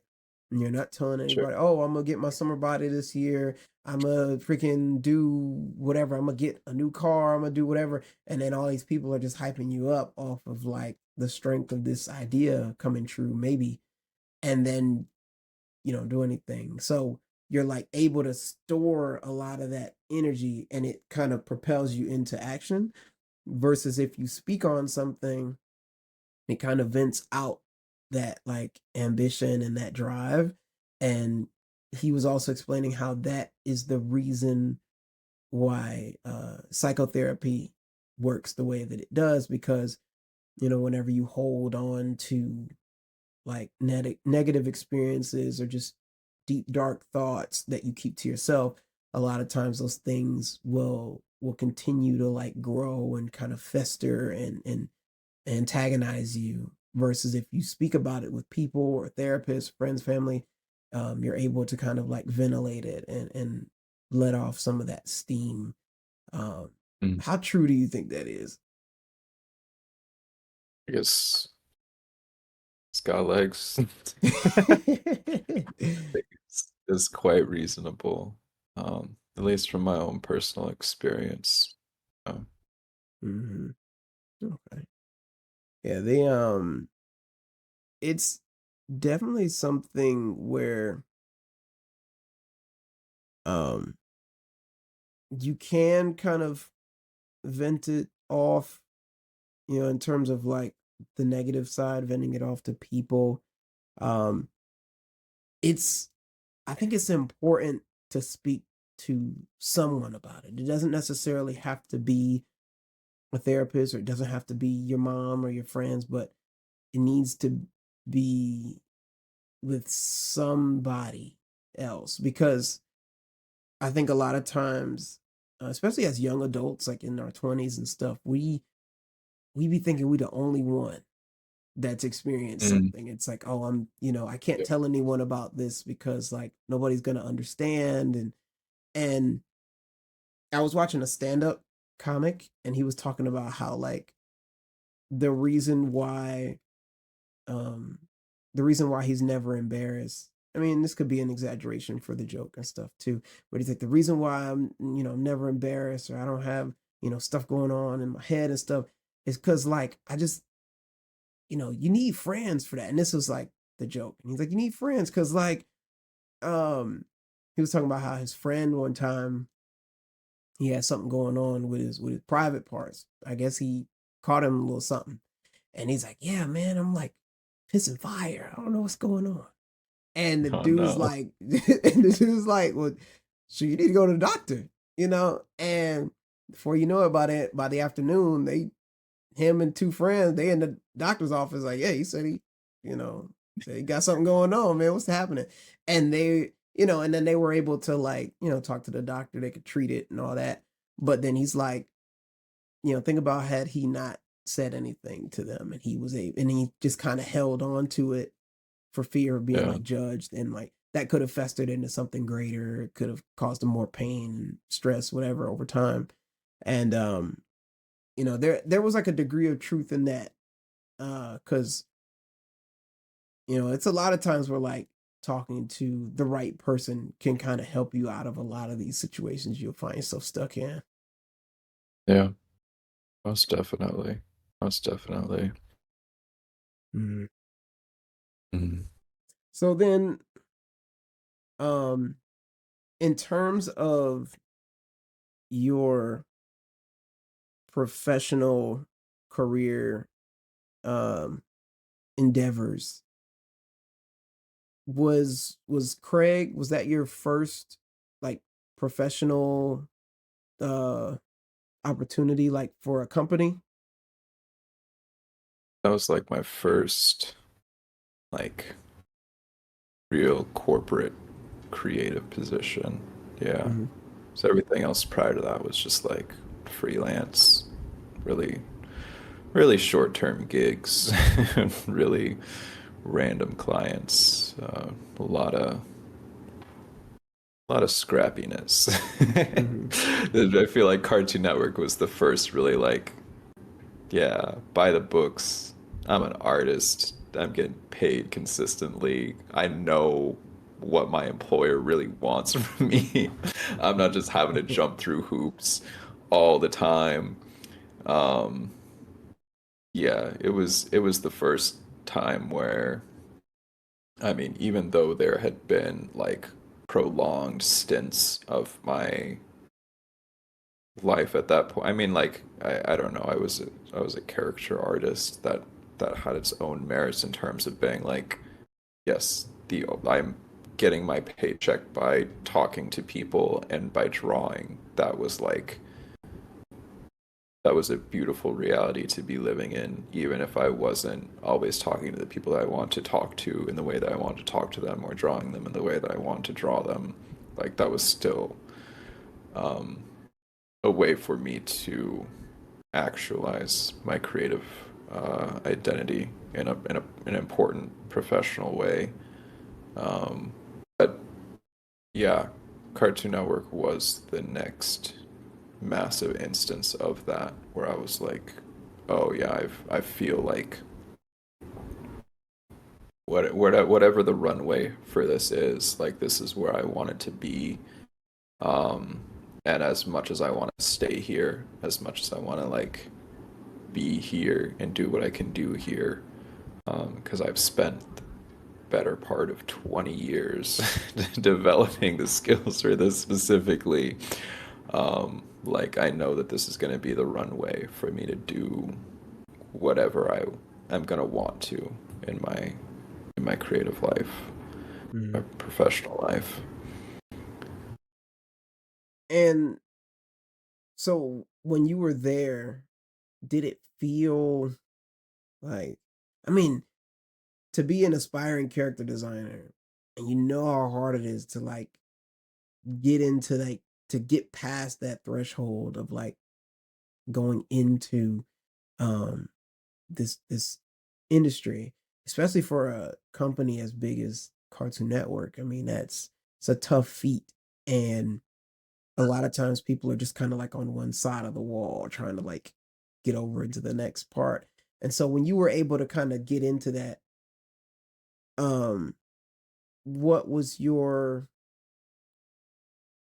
what was your experience of it like? Was it overwhelming, underwhelming? Did it did it match your expectations? Um, how did it feel to kind of be there? Mm, it was it was whelming. Okay. It's somehow uh yeah, it was somehow like everything that I needed it to be, while in that same way, like not being enough. Mhm, I don't know if that makes sense, but it was like I finally reached a point in my life where even though I like lacked a certain level of experience, because I just hadn't been a part of like the industry pipeline in that way. Like I had done so much viz dev, so much concepting for projects, so much like, creating visuals, but so little of like, oh yeah, this thing is getting made. We're making it show up every week and make sure that this thing is handed off to the next person in this like workflow to make sure that these ideas become motion graphics for the duration of a full episode for somebody to watch. And while that was a very new experience for me, and there was a lot for me to understand about the timelines and the correspondence and the meetings and the stuff like that. Um, like I learned very quickly that I had the skills to just do it. And a lot of the ways in which I like wasn't doing my work well initially was because I was bringing so much baggage to the table of like, oh, it needs to be this thing that's bigger than it is. Like when I just started treating it like a job, um, it was a job that I could do well. It was a job that I enjoyed doing. It's a job that like I got to work with like some of just really amazing people, really amazing artists, my friends. And so in terms of like a workplace, uh, in terms of the paycheck, in terms of like just feeling like, oh, I'm the person for this job, it checked all the boxes. Absolutely. If Craig just lasted forever, I think I would just be like a 9 to 5 corporate guy in that sense. I think I would have gladly just put my time in there with those people, and just done that work because I was good at it. And I was like, becoming more proficient at it the more that I was doing it. Um, but it's fascinating, um, to look back and to look at the eras of my life when I felt the most accomplished, when I felt the most challenged, and when I felt the most fulfilled. And there are times other than Cartoon Network that rank, that rank high, that like take the cake. Um, and it was interesting to pass the threshold of working in animation and realize how serious about art I was. Um, and that I was like still hungry. I was not satisfied. I was excited because I had more like wealth and opportunity and connection and resources than I'd ever had in my life. But it was like, oh, this isn't not where I'm going to settle. I need to do something about this because this isn't like enough for my soul. Um, that's for the Ty as the creative, the off the clock. You know, when I'm clocking out and being like, is this my life? Cartoon Network was still just a job in that way, even if it was a really good job. Um, I had put a lot of expectations on, yeah, once I we started this conversation off, it was like the pin and like, oh, once I'm in animation, I will finally feel like I belong. Um, and I will finally like be fulfilled. I will finally have the answers to what it means to be an artist because this is what I was aiming for so long. Um, but I got there and realized that like while I could work in animation, I wasn't just like an animation artist. And for everything that I was hoping that I would be like that I would learn and be challenged by and be stimulated by, um, I wasn't getting it there. To show up in that space was like just do your work, get it done as fast as you can, turn it in, and like don't bother people, you know, like don't my art director, even though I wish that I could just like nag him all day long about like how do you do this? What are you thinking about when you approach things this way? And like, you know, like really get into the nitty-gritty of design theory and like how he really approaches things. Um, you know, that's not helpful to the production. It always felt like, you know, me and AJ, because we're friends, we'd have the space to like, you know, ham with each other and be able to catch up off the clock or on the clock. And there's an avenue of communication open, but it was like we were working remotely over Slack in the era of COVID, you know, late COVID still, and it wasn't just like you had easy access to people. And in so many ways, I was just like logging on to a computer program to like check some boxes in terms of my like draftsman skills. And that was fun and that was cool. And the times where I got to sit in the, you know, meetings with our directors and get the feedback and understand how to improve, how to become more economical. Um, all of that was great, but it wasn't unlocking my design brain in the way that I yearned for. And there just isn't the space to express yourself a lot in that corporate pipeline, especially on the design team, um, where a lot was figured out by the storyboard artists or, you know, the art directors that do a lot of the concepting. It was past like being on the other side of animation that I was realizing how much of an artist I still was after spending so many years being like, oh no, I need to separate myself from the artsy fartsy people because I have this design sensibility, because I have this you know, professionalism and corporate sensibility to how I approach what I create. But once I was there at the extreme end of that spectrum, I'm sure that there's more extreme ends of that spectrum, but just at that point, I was like, oh no, I need to go make stuff for myself. I need to make stuff that is more ambitious, that is more me, that is testing my limit of my ability to do things.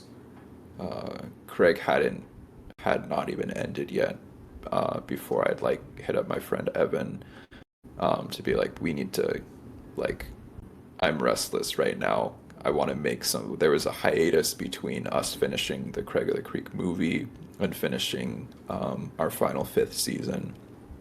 And I called Evan up, who is like childhood friend, pretty much a brother, one of like my first and like biggest creative companion over all of these years. And I was like, we got to do something. Like we gotta we like if this is like what gets made and this is what it looks like to make stuff, like let's just go make some stuff. There's no reason why we can't be just making the stuff that we're going to find fun and entertaining and reaching people in the way that we want to reach people.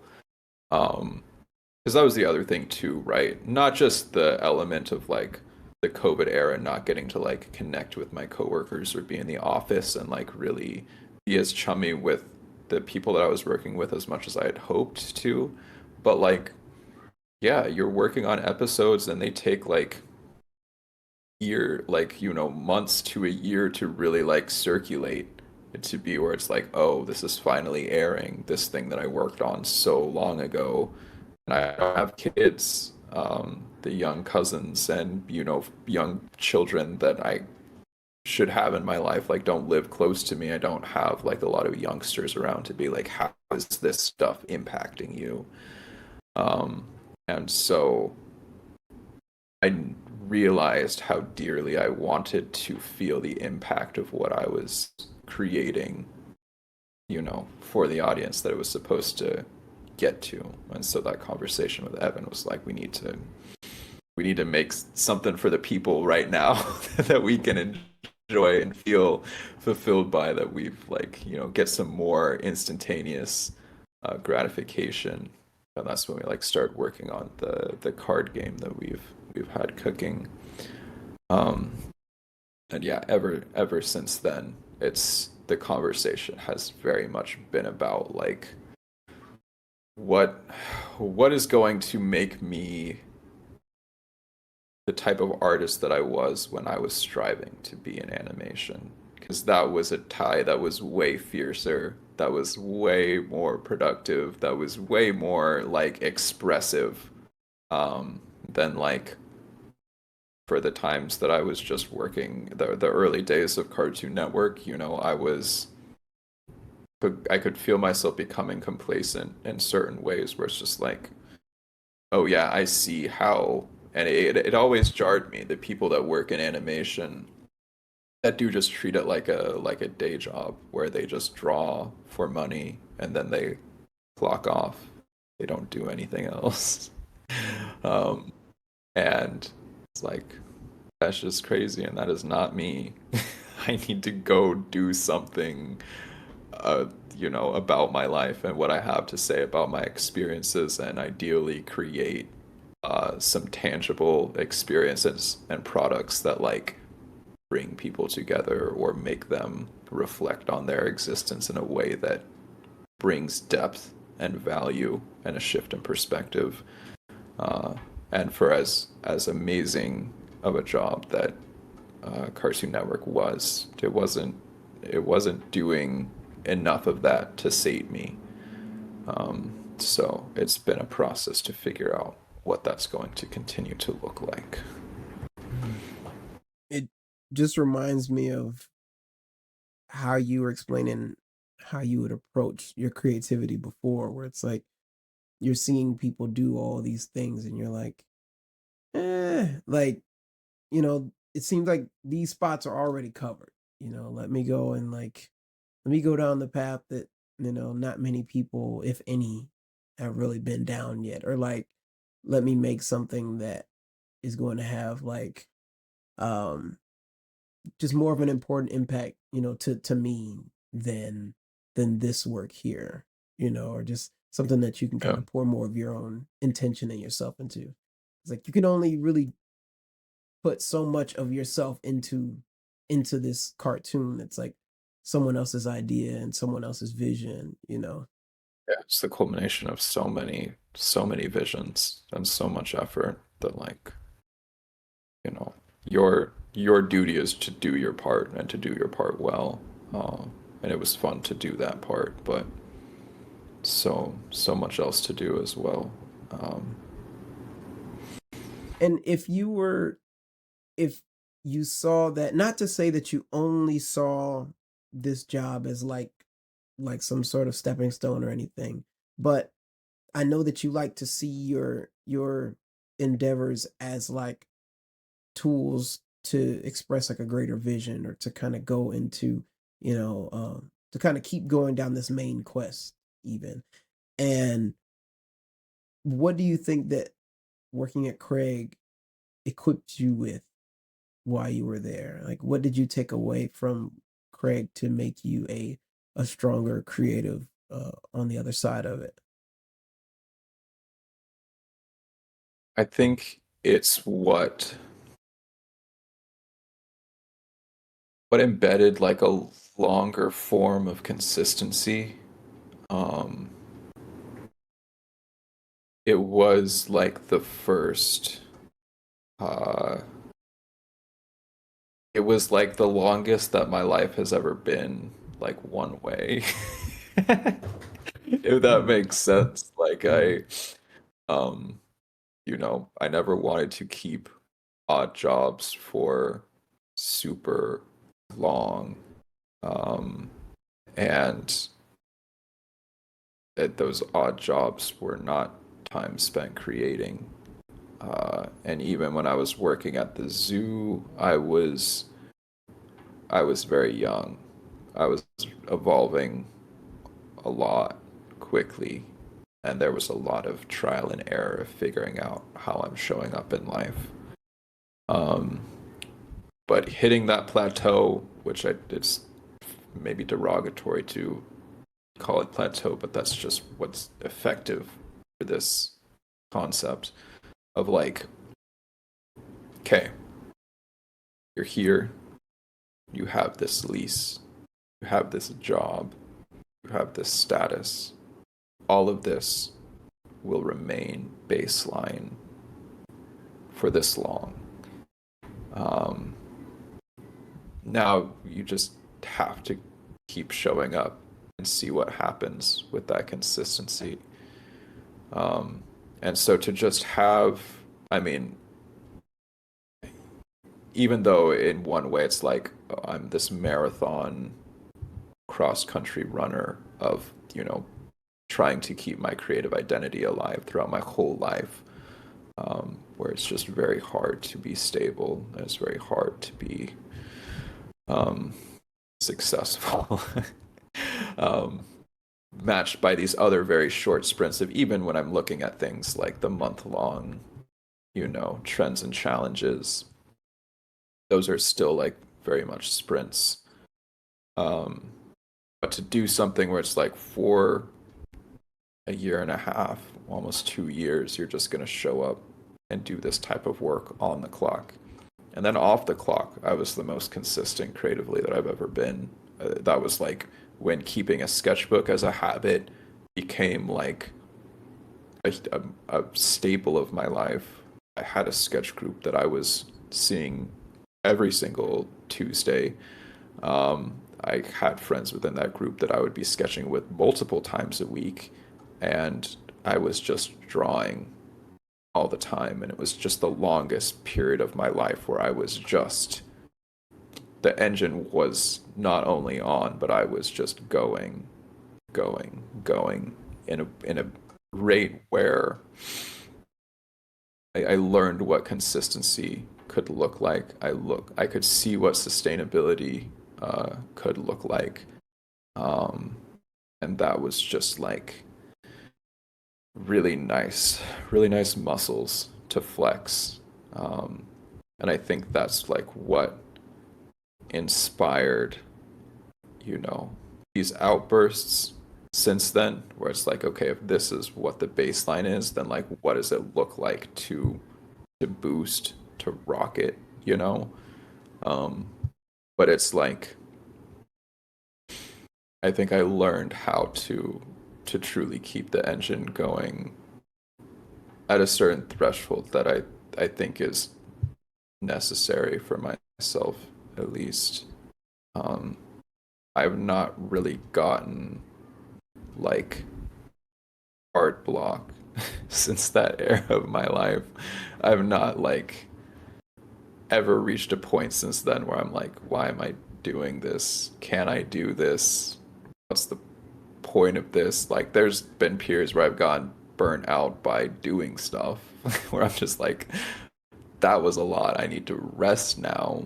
But like, I just know that I want to be doing this now. And I feel like I learned from Craig that I was more than capable of doing it. I'm more than happy to do it. And if the opportunities presented themselves that like this could be my career, this could be my life, I'd be more than happy to build out from it. But it gave me these tools to be like, even if the, rug gets pulled out from beneath me, which it did, um, that I learned how to swim, um, and that I was going to know what the baseline was that I was fighting to get back to. Um, and I knew, yeah, these muscles that I could rely on that were just trained over a long period of time that that I knew how to access and have been able to access since. So is it in the degree of consistency that you are creating that you think fueled that, like, just evergreen source of creativity for you? Because you said that you haven't experienced anything like creative or like an art block since that time period. I'm curious to know what about it kind of instilled that in you, or was it something where maybe you just had to see it for yourself, or like where did where did that come from, I guess? Mhm. And how I is it think just having, maintained? I think just understanding that, like, yeah, just being able to meet a certain level of demand. Because the job wasn't like a walk in the park. It was not easy, um, but it was simple enough. It was doable. It's gonna take, like, this is how long it takes to ink to this degree, to check your volumes, to check your tangents, um, to see how much sauce you can add to this curve, to see if you can get that line weight just right. Um, like, I think that type of it was just like a workout, you're just showing up at the gym every day and developing like foundational skills that I don't think you would otherwise. I don't even think in the context of art school where you're just changing, like, you have assignments that are changing every week, every couple of weeks, and even if you're doing something long form like a short film, like, you're stepping throughout all of these different parts of the process over the course of its lifespan. I think that there is something just important to be said of, like,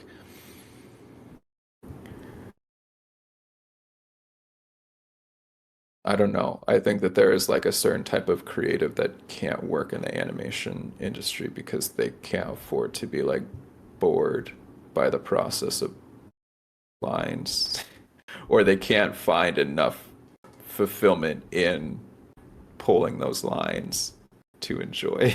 Mhm, mhm. um, and I think that, like, I found that in that era, I realized that, like, I am somebody who likes I just like drawing. I like pulling lines. I'm happy to sit in front of a screen or a page. I don't care if it's like abstract shapes. I don't care if it's a cartoon style that I didn't have full agency in getting to decide the aesthetic and parameters of. Like, I'm happy I got to play in that world. I'm glad that I got to draw those characters and those props and those effects and everything that I got to put into that universe for as long as I did, even if it wasn't 100% mine. That was something that I just found fulfillment in. And I think being able to, like, find that grit or that deep-seated passion within myself, I think that's what started to combust, where it's just like, yeah, I'm like feeling like that guy, and if like this is what I can do, like, what, if I can really rely on this, you know, this love, this passion, this ability, because a lot of it is trained.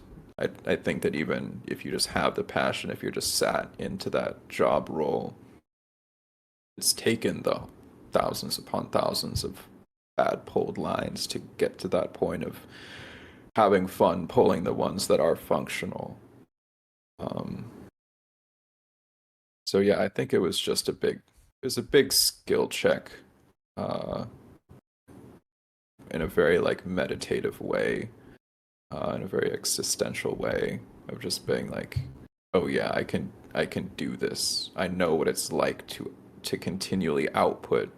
I know what a year of drawing can look like. I know how much I can grow over that span of time if I'm dedicated, and if I am, you know, financially supported in a way that can be the focus.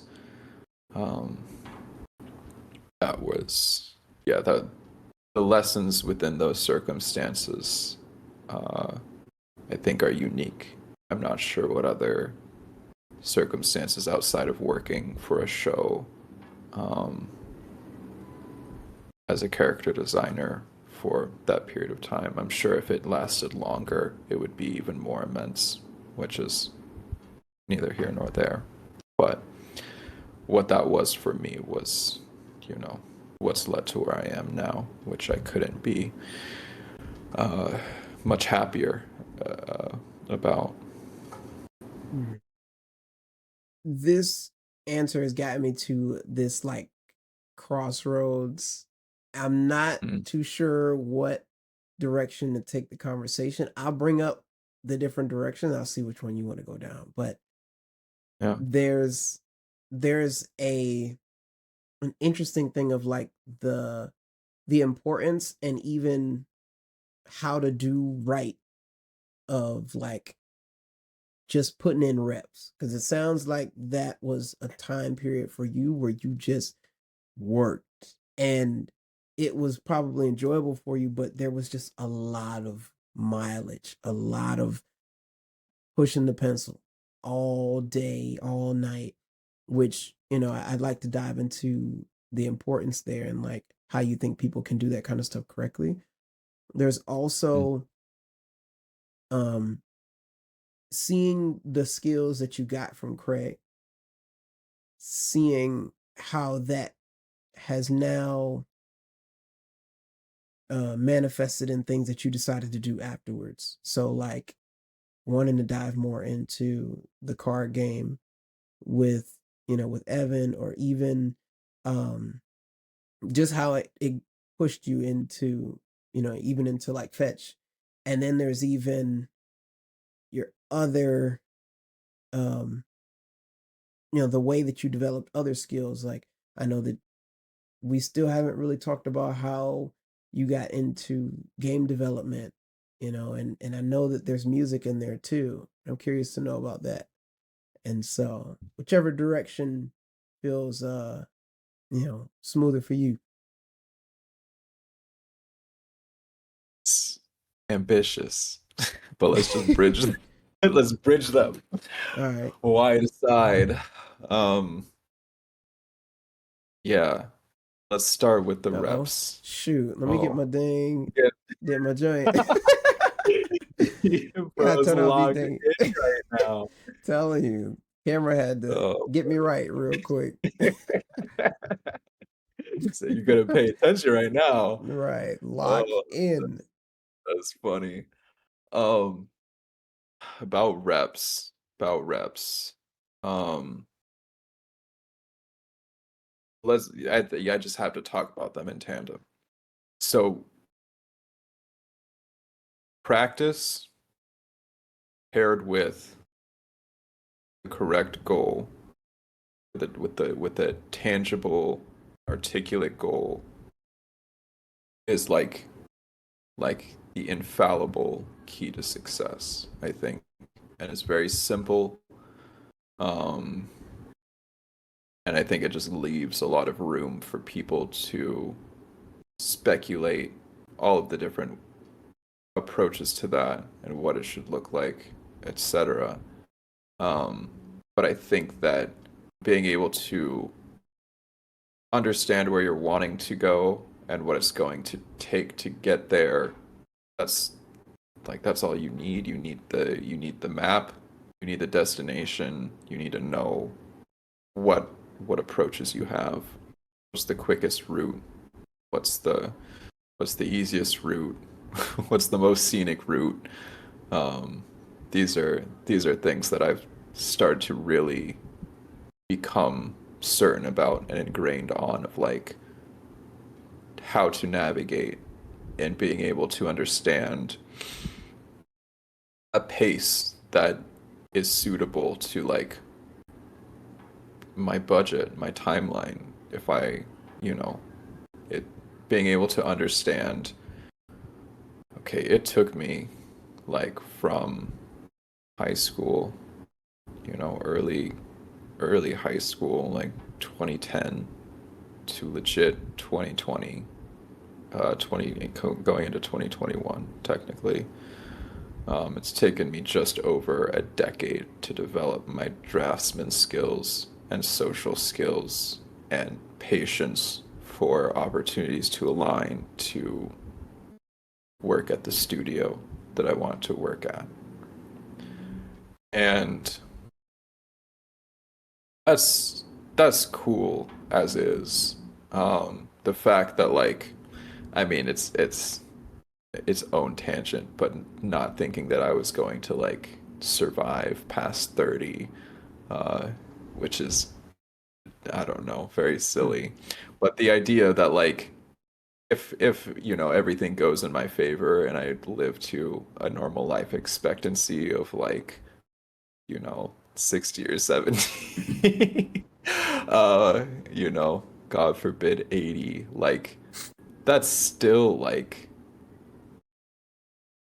6 or 7 more feats of that degree that I could accomplish for myself in my lifetime. That's cool. Um, why would I tell myself like, oh, I'm just gonna get here and I'm gonna stay here for the rest of my life? Um, Obviously, I think people look to that, like they look to their jobs like, okay, get to here so that the next set of decades, you can spend getting to these other milestones quicker or faster, if you have a stable point of reference. But if you're just looking at this like, you know, uh, the erratic creative who's always living day to day, just to treat, if I dare treat animation like a chapter that's already closed, like, okay, fine. So if it looks like doing whatever I need to take to survive, like I did as soon as I got out of high school, um, and spending every other moment that I can fight for myself, being like, yeah, this is what I'm gonna start leading my life towards, and I know that if I do that, I'm gonna get there. Like, I'm gonna get there. But thankfully, after this past decade, after seeing what it looks like to achieve a dream, a childhood dream, um, like I have some important data now. I can look back and see things that I should have done more consistently. I see things I should have been more aggressive about. I see, um, like, you know, diversions that I should not have gotten distracted by. Um, but I can also see where stopping to smell the flowers, you know, spending some time here, taking this side quest here, has enriched what it feels like to finally have reached this recent destination. Um, and so, yeah, to talk, I think, firstly about the goals, the ambitions, where, animation has led me to now. There are things like, animation felt at the cusp of unreasonable, when you're online in a world of, anybody can draw, anybody can post for attention. There's a sea of eyes, and you're fighting for attention to be like, you should pay attention. You should listen to my voice. You should pay attention to me. I have something more important to say than this other person. I should be on your followers list, or I should be on your following list. Um, like but believing that no, I could reach a point where professionals would regard my identity and my capabilities to deserve a chance uh, on a show to prove what I could do. Um, like that felt like a tangible enough pipe dream where I could see how it would come to pass, but it just looked like a long time coming to get there. And when I think about something like making video games, that's something that felt further when I was young. Um, Despite being smart in school, yeah, I was told that I was more of an artist, and so I focused on my art. I focused on my creativity. I let my education fall by the wayside. I did not, you know, take maths and sciences seriously in the past, in the last 2 years of high school, and obviously I didn't go to college and continue to pursue like a serious education. Um, and yeah, but now that I'm at a point where I see how tangible animation was, I can look at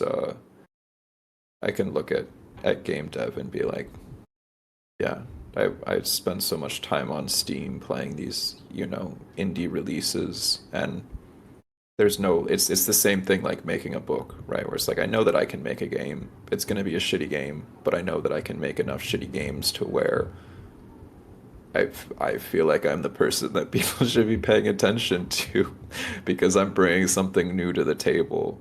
And so I can cut out the like can't I of like am I deserving of this dream? Like that's just a matter of legwork to get there.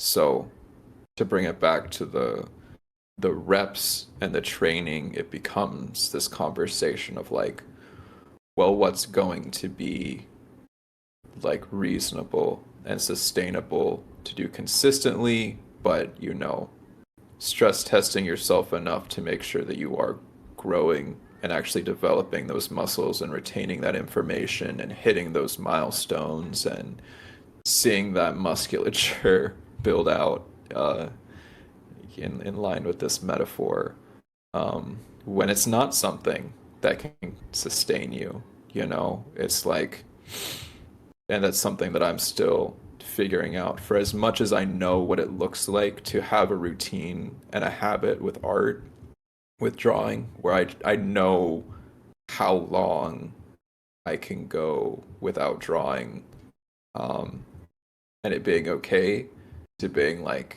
there have been times where you think after being an animation artist you're like, well, you know I know how to draw, I can come back to this whenever I need to. Mm-mm.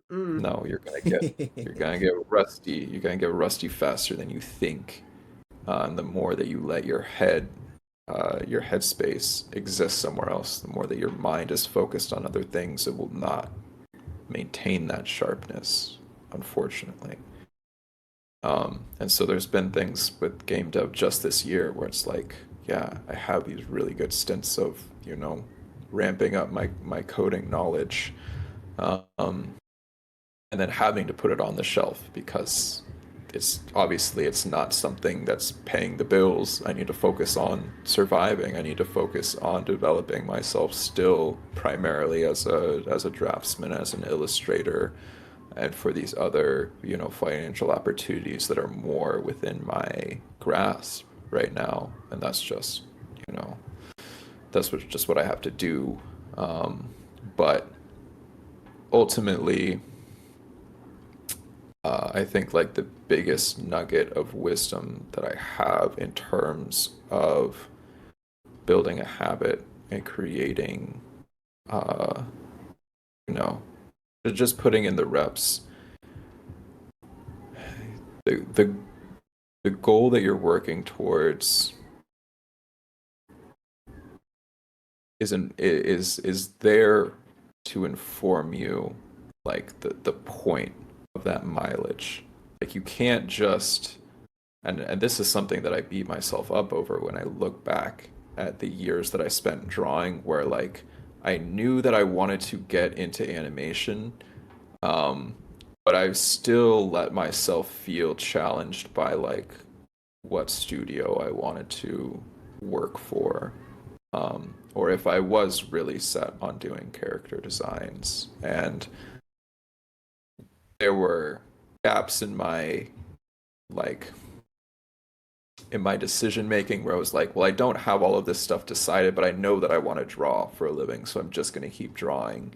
And how much time I wasted just like being like just drawing, expecting that to lead me closer to my goals is like quite pitiful. At least that's how I feel about it looking back, where I'm just like, why didn't you just focus? Why did you just like create this assignment for yourself? Why didn't you just like practice doing this more intently to let yourself fail and then to learn from that? But there was so much of this like, I just want to feel cozy about my progression, you know? It's like going to the gym and picking up the lightest weights and being like, tee, I'm doing it, you know.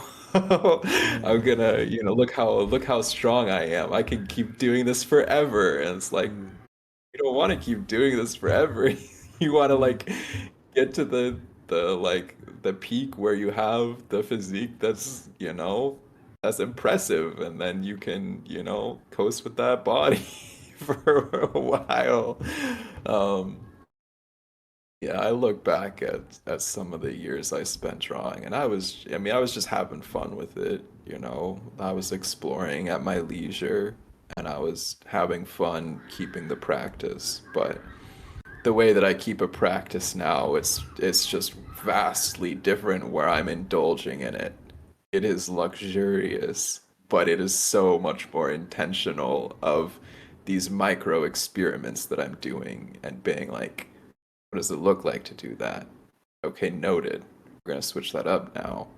Okay, bet. I have these shapes on lock. Okay, what if I run back with these proportions? Okay, do I really understand this? Cool, great. Let's play around with that then. Where's the edge of my comfort? And it's just like just playing at that limit is so different. And like there's so much that you can do, but what helps is when you have that goal. And now it's like, okay, I have characters. Can I put them in the comic layouts? Can I breathe the life and the dialogue into them that makes them feel real and not just appealing to look at? Um, and so when it comes to things like game dev, it's just, you know, I think that I will get there much quicker. I've hit early milestones so much faster than I did with animation milestones because I just know where I want to be and how soon I want to be there, and being able to treat my reps like more critical data. This idea of like let let your output be data. Just learn, just try to learn from it. You know? Just takes do the thing and then step back and be like, how do I feel about it? What did I just learn? Did I learn something? If I didn't learn something, why did I do that? I should go try to learn something. And then once I learn it, I should try to remember it, and I should try to do what I can to reinforce it. Um, and I just it's been cool to be in this game dev space and be like, yeah, this is what I like. There's so much that you could learn in this world, right? There's so many red herrings of like, I can make this type of game, I can make that type of game. Sit down and ask myself, what games do you want to make? What games do you really want to make? And what are those going to look like? What's the checklist of skills that you're going to need to have? What are the universal skills of game dev that are going to be the most important, like making menus and UI and transitioning between scenes and, you know, actual player input?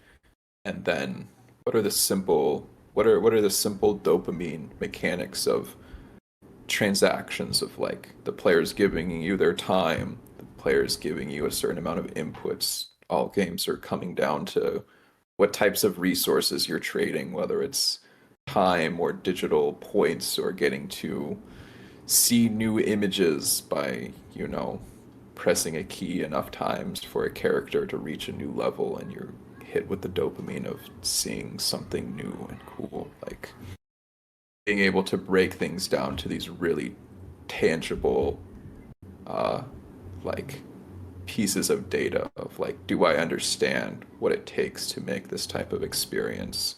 What does this experience consist of? And just take it step by step of learning what I want from that and what it looks like to get there efficiently. Um, and then that just gets weighed against the budget of how much time I actually have to do that, how heavy it's weighing on my mind and my heart comparatively to all of these other fascinations and ambitions that are constantly vying for my attention. And yeah, stuff like that. I know you want me to talk about music, but I think music is a great example of like the way that I'm, reflect on these pitiful years of just leisurely meandering with my art and not trying to get anywhere meaningful. Like that's what music has been for me like my whole life. And I think that it's important for it to have played that role where I, you know, have a I've played guitar for many years now. I have a keyboard now, um, and I explore very, very cautiously and very leisurely. Where I have found these riffs, I've found these melodies. I've written maybe like three, somewhere between like 3 to 6 songs that I play with levels of consistency or, actually keep the muscle memory and sharpness to play articulately. And that's just like how I will decompress when life is too much. And I just, I don't need to be looking at a screen. I don't need to be using my eyes. I could be laying on my bed at night with just my guitar in my hands and just playing this stuff. Because my body is like obsessed with creative output and the idea that I can make something that is of a positive stimuli that just brings my existence peace. And so I don't know.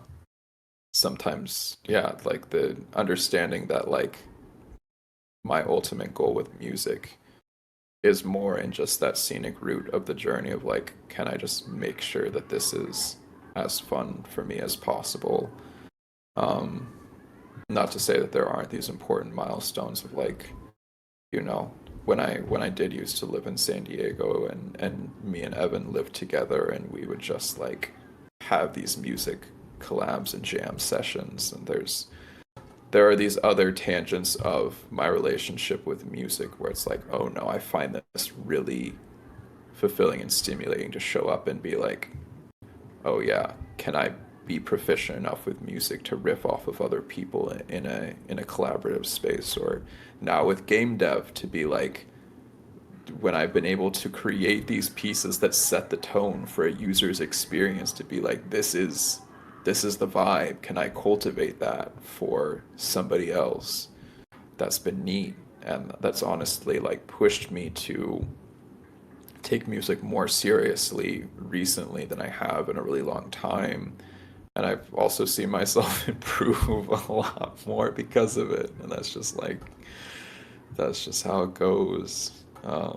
But in that same way, like other creative habits start to fill in those gaps of like, what I lean to for comfort and meaningless catharsis in my creative acts as things shift responsibilities and roles of what I look to become, means of connection with people, to become means of financial prosperity, stuff like that. It's an ebb and flow, but really keeping in check what are the goals that I'm trying to hit? When do I want to be hitting those goals by? and what is my budget to get there. And then you just start spending that budget. You just start letting yourself make mistakes. You just start failing as much as you allow yourself to, and you just don't let yourself, you don't let those failures go to waste. You clock what you've done, and you go, yeah, that messed up because I did not see that roadblock right there, and I just ate it, and I face planted, and that was painful. And yeah, I'm gonna just pencil that into the map now, and I'm gonna avoid that next time. Um, you know, it's stuff like that.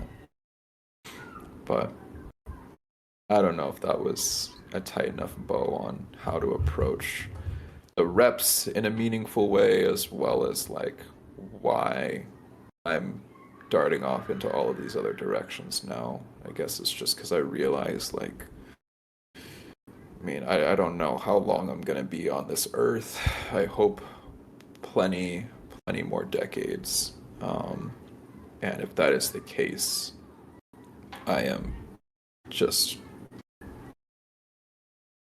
frustratingly aware of everything that I could be doing with that time creatively, and I'm just not going to allow myself to waste any seconds being indecisive about that stuff anymore. If I want to go do something, I'm gonna go do it, and I'm gonna let myself suck at it until I do something cool.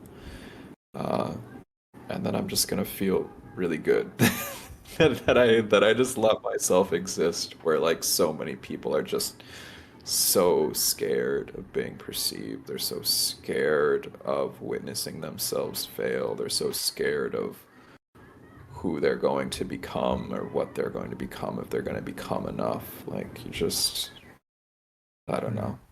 I used to be there. I just don't want to be there ever again. And that's been a field that like I've been wanting to understand for a while. Not by way of like experiencing it for myself, but because I've heard of this so much and I know that it's a big hurdle for a lot of creatives, this fear of being like perceived and like the fear of failure, especially like in a public sense, like online and stuff like that. Mm. But um but I'm somebody who was raised like to not fear it, or like I always felt like my ideas like deserved to see the light of day, or like they were just they're good enough to put out. Like I've always been enough of a fan of my own work, not like Mm. in a cocky way, but like I can even remember in elementary school I was drawing stuff, and then my teacher would, I remember specifically it was like an Earth Day at school, and Mm. so there's all the recycling and like the don't litter and all that kind of stuff that they run through, and we had this worksheet, and it was like, draw an environment, that represents like you saving the earth or how you feel about Earth Day or whatever. And I Mm. remember doing a backyard. I split it down the middle, and one backyard was really clean, and the sun was happy, and it was all this stuff. And then another one was like the same backyard, but like it was trash everywhere. The sun was like sick, and it was all this stuff, right? And I remember the teacher like picked it up and was like, "What in the world is this? What is this? Why you look like blah blah blah blah?" And like she was just kind of roasting the drawing, like really kind of going in. And in Yeah. retrospect, I'm like, "Damn, why are you going in on this kindergartner's drawing?" But that's you That's decided messed to do up. that, Oh, right? yeah. And I remember like she literally was laughing at it. She had all the classmates laughing at it and all this stuff. And I know for certain people, like that could be something where they're like, they never want to draw again, or like they They were would, so yeah, they would never embarrassed, pick or it like up. So, I was like, forget all of y'all. Y'all are asleep on this yeah. idea. This is fire. Like, what are y'all Uh-huh. talking about? And that's just how I've always been. And it's not to say that like, oh, I'm better than people who are afraid of fear, or afraid of failure and stuff like that.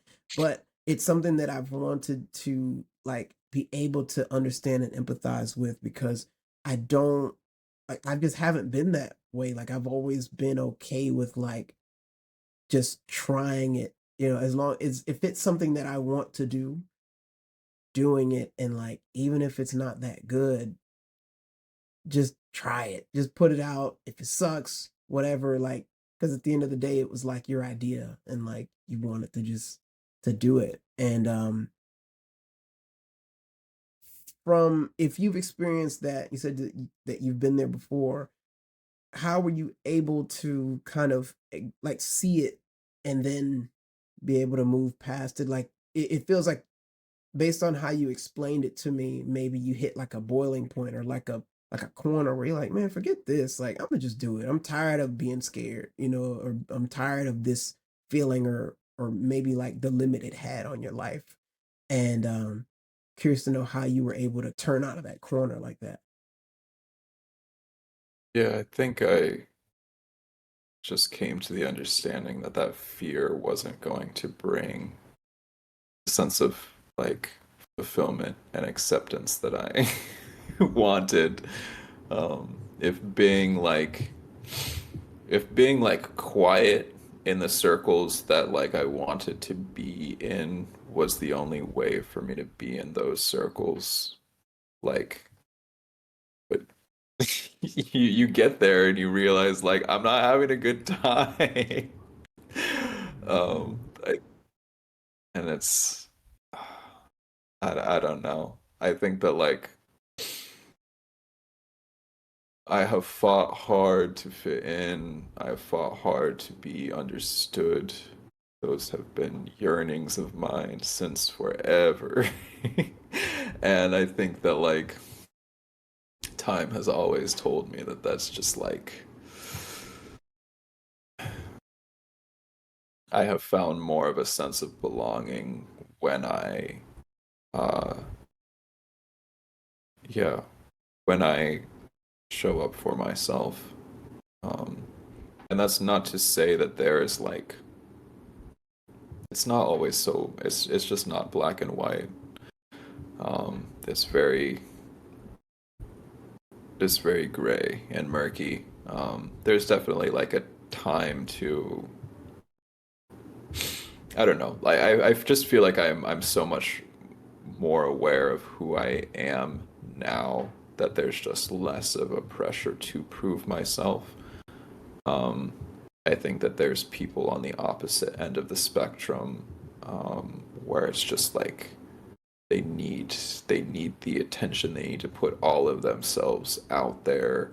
They're so shameless, they're so fearless, but also they're just at that level of extroversion where it's just like that is how they sustain themselves is through being unabashedly themselves, um, to a relentless degree. And I think that that's like that can be a prison in its own in its own regard. But I think that just to know myself a bit better now, and you meet yourself through these trials and errors of how you express yourself, how that resonates with people when people look at you and say, I have no clue what you're talking about, or they see something that you draw and they're like, oh yeah, that's like cool. And you're like, yeah, because it's like this and that and the other. And they're like, oh no, I just, liked it because of the pretty colors. And you're like, oh, hmm. Definitely been me to you before. Yeah. Yeah, yeah, for sure. And it's just like, I don't know, you learn what parts of yourself that are worth risking to share with others, and you learn what parts of yourself that are they're just there to protect, that are there to serve you. Um, and but you have to offer something, you know. Because if you only show up in ways where you're only interfacing with other people and you're only interfacing with yourself in a way that you think is socially it's just built this facade has been built for you, this role has been built for you, and you're just trying to step into it. um, you have to practice building identities for yourself. It doesn't have to be one set identity. I don't know if that sounds weird, but you could just try to show up in a new way and be like, I want to talk about this today. This has been interesting. I want to try to tell a story. I want to try to crack a joke. I want to try to be really sentimental and serious. I have approached so many different eras of my life and so many different connections with people, just letting myself explore what I can be, instead of telling myself like, this is, yeah, I mean, there have been times where I have told myself this is what the situation requires and this is who I need to be in this moment, and that teaches you something too. But I can definitely understand this shift between like when I was such a chameleon and when I was such a people pleaser and when I really was so scared to, I always had my art, but I was so scared to share it with people for fear of them not understanding, and it was so segmented from the rest of my identity, in certain circles that it just wasn't. That was not good. I feel like those were not healthy years. Um, but the more that yeah, you just have to risk. You have to try. Because that I don't know. I'm just such a big advocate that like the failures, the pain, they don't have to be net losses. There's just it's just learning something new about yourself, and you get to do whatever you want to do with that. And I think that if you want to be somebody who can be great, who can be at peace, who can be fulfilled, you're gonna let those experiences service you in those ways.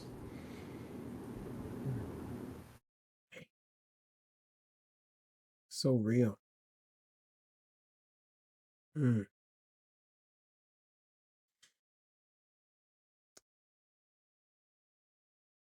Mm.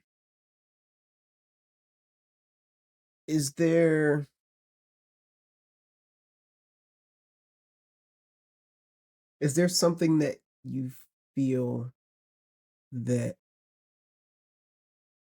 everybody kind of gets wrong about pursuing uh, any sort of like creative endeavor, or even just trying to find more of a meaning in themselves or in what they want to do? There's something that I feel like everybody gets wrong about pursuing creativity.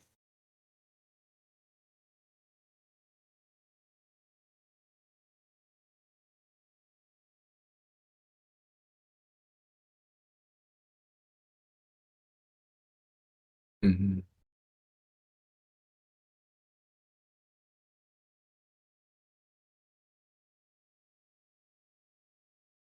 That's too much of that's Mhm. too much of an extreme stance, I think. But I think that there's a lot to be said about,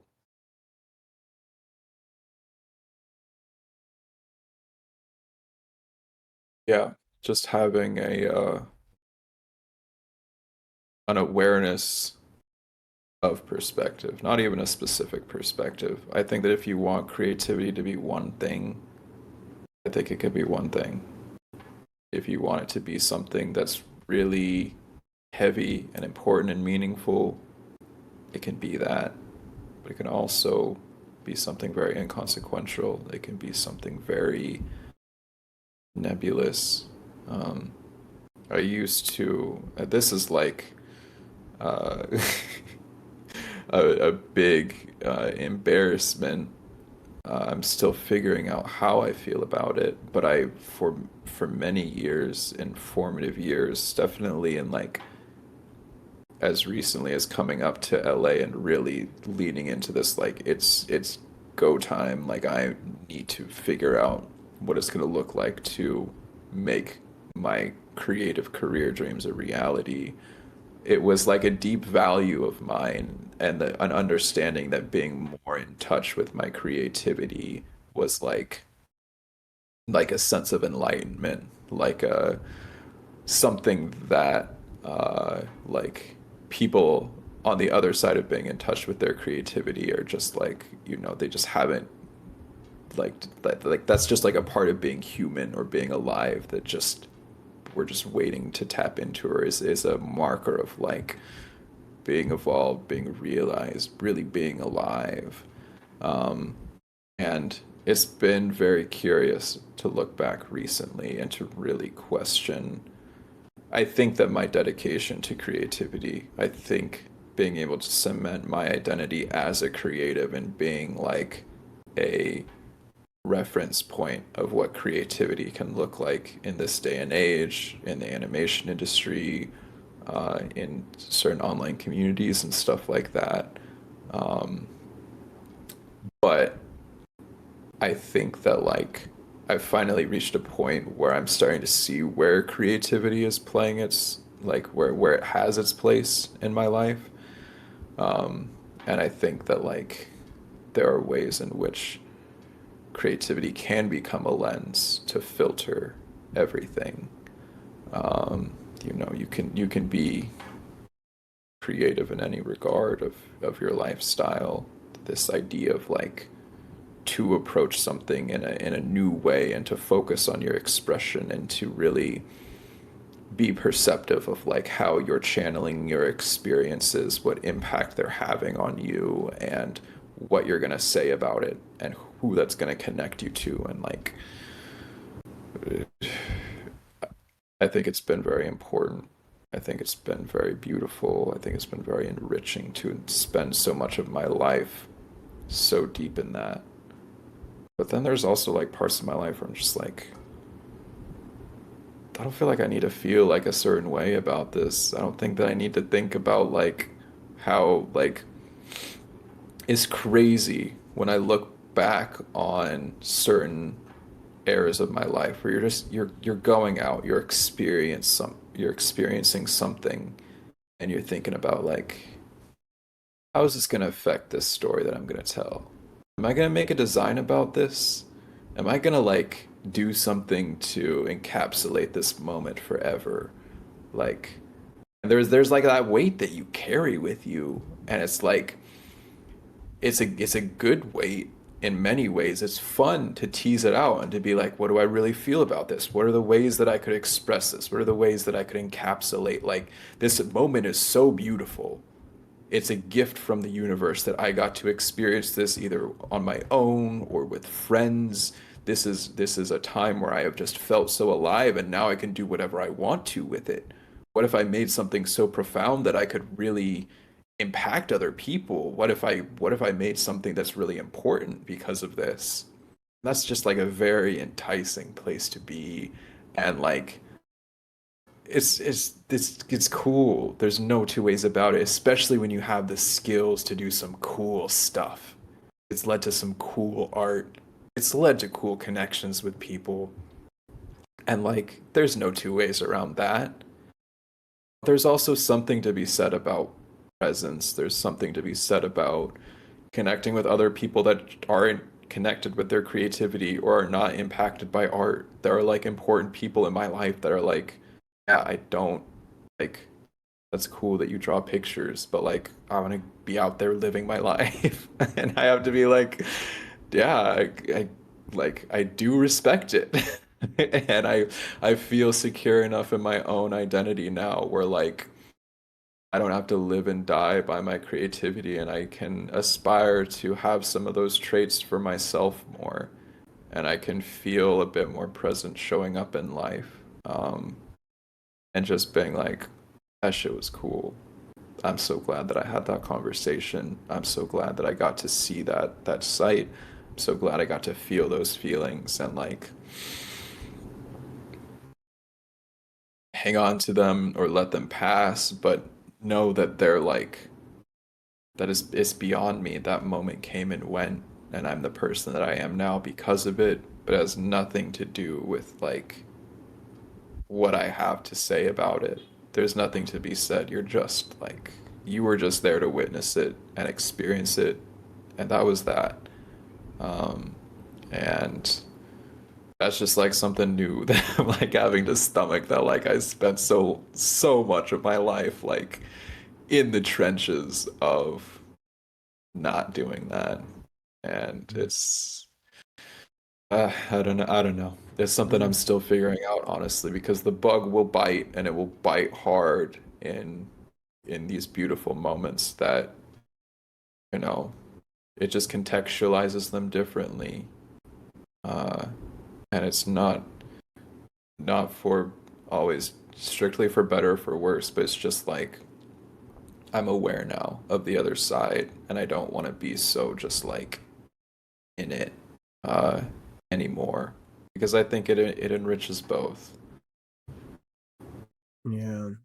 And it you made such a good point about like there's a this is something that kind of comes up every other episode I have here where Mm, being able to recognize the privilege and the power of being a creative or living a creative lifestyle. The fact that like you're seeing that channel, like you've got it open to like the types of experiences that you have could very well be the ingredients you need to make something that can change your life, can change people around you, can change the world even, if you take it that far. And it's all the time. It's it's in the good moments, it's in the bad moments, it's in the slow, it's in the fast, like it's always going. And the fact that it's like it's a fun thing. Like it's not like, oh my God, this is so exhausting. I have to sit here and do like this is something that you as a creative you want to pursue and you want to feel. passion. It's a Yeah. fixation. Yeah. And It's an addiction.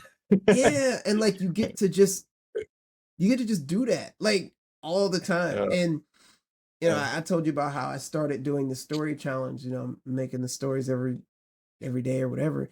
And it's really kind of opened up that channel for me because I'm finding myself looking at metaphors everywhere in Mm, everything.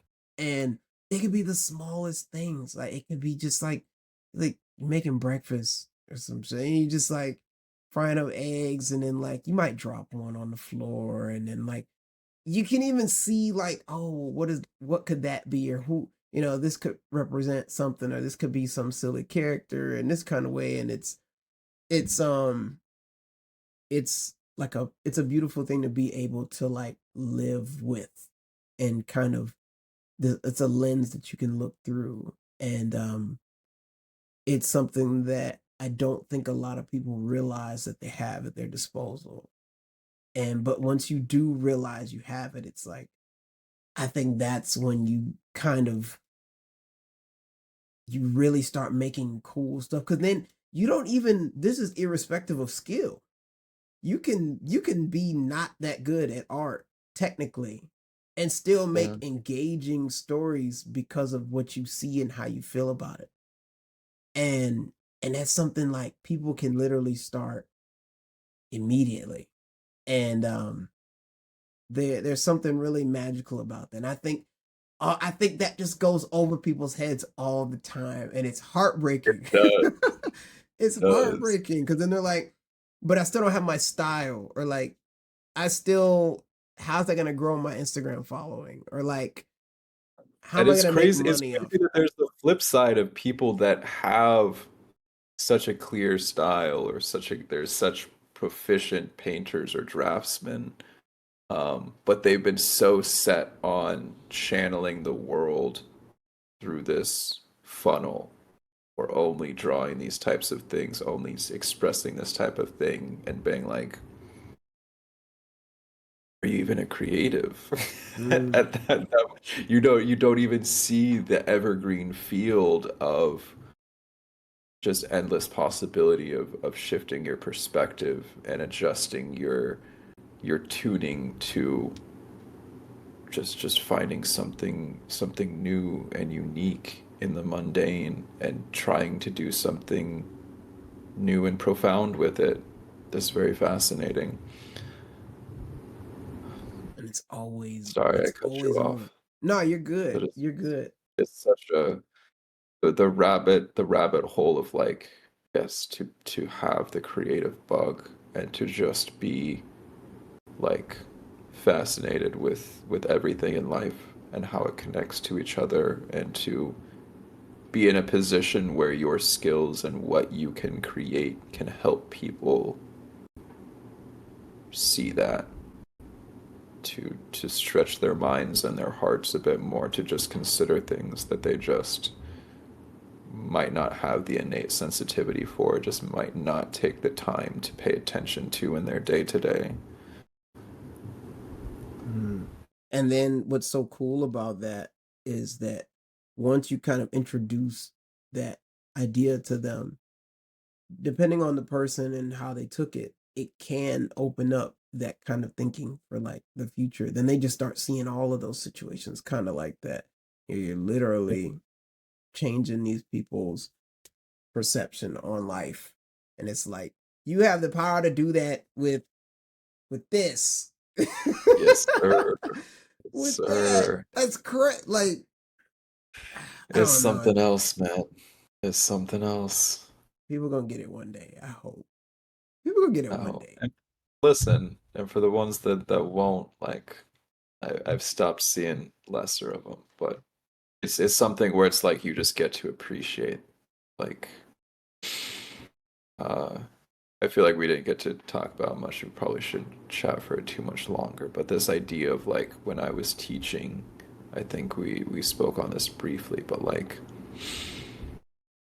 the parts of myself that I was able to impart, what you're able to share with the world, what you're able to give to other people.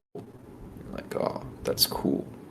Like, I wish everybody, like, it's cool to see that this does exist in other people, that they are receptive, that there's that this thing that I've found, that other people are ready to find that too, or that they have it within themselves. But then you just like reach these points where you're like, even, even the context of this class, even the context of my family, and even in the context of my closest friends, you just reach that point where you're like, when you see that part of yourself that distinguishes who you are, and you're like, oh, this is different. This is like I found this thing, and I think like this is so important. This is so crucial to me, and I just like want to like share that with somebody else because I want to feel like it's so cool, right? It's so me. This is like what's defining my existence. I think that there's always been, because creativity gives you this ability to connect with people in such profound ways. I think that there's this pressure to be like, can we just unify the human experience? Can we just get to a point where there can be understanding and full transparency?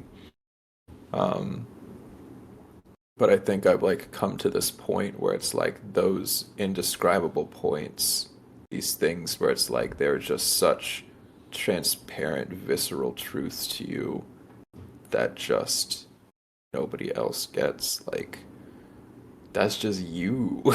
Yep. Like that's just yours. Like for living in such a big world where you can feel so small, you can feel so worthless. These things that isolate you from others, the things that make you feel otherly, that you're like, why can't this connect me with people? Like that's value that you're sleeping on, because that's you, man.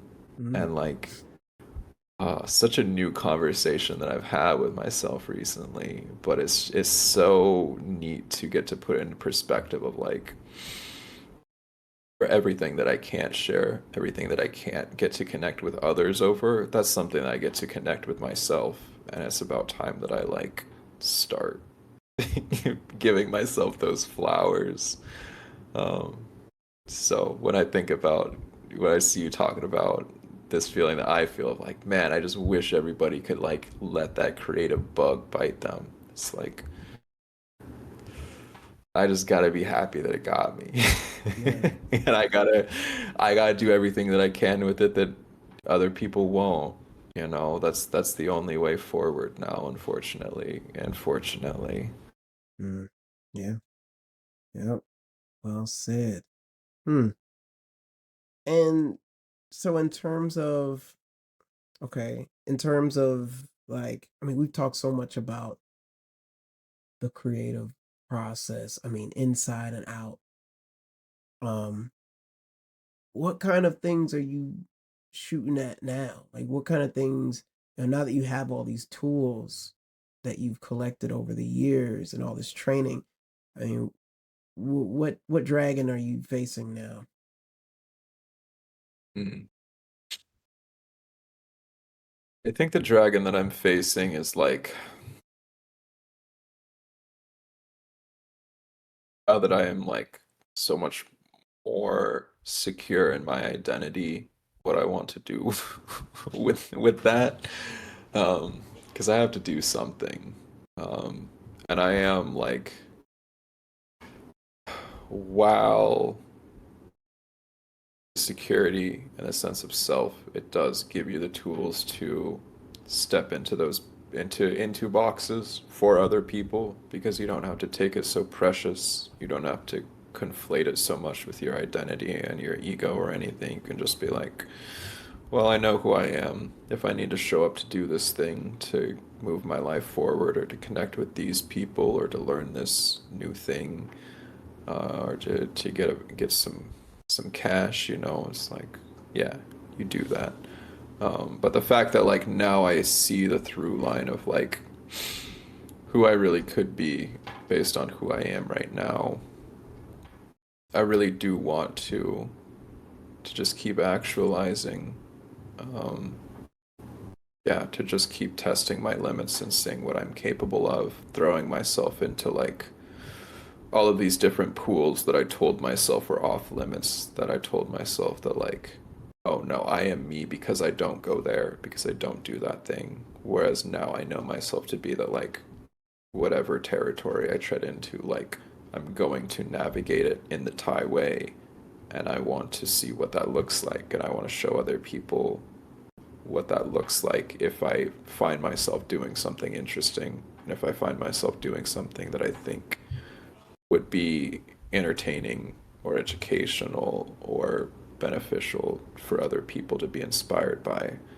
Um, so, yeah, for the time being, like, I want to keep developing myself as a storyteller. Comics is still a very tangible way of doing that.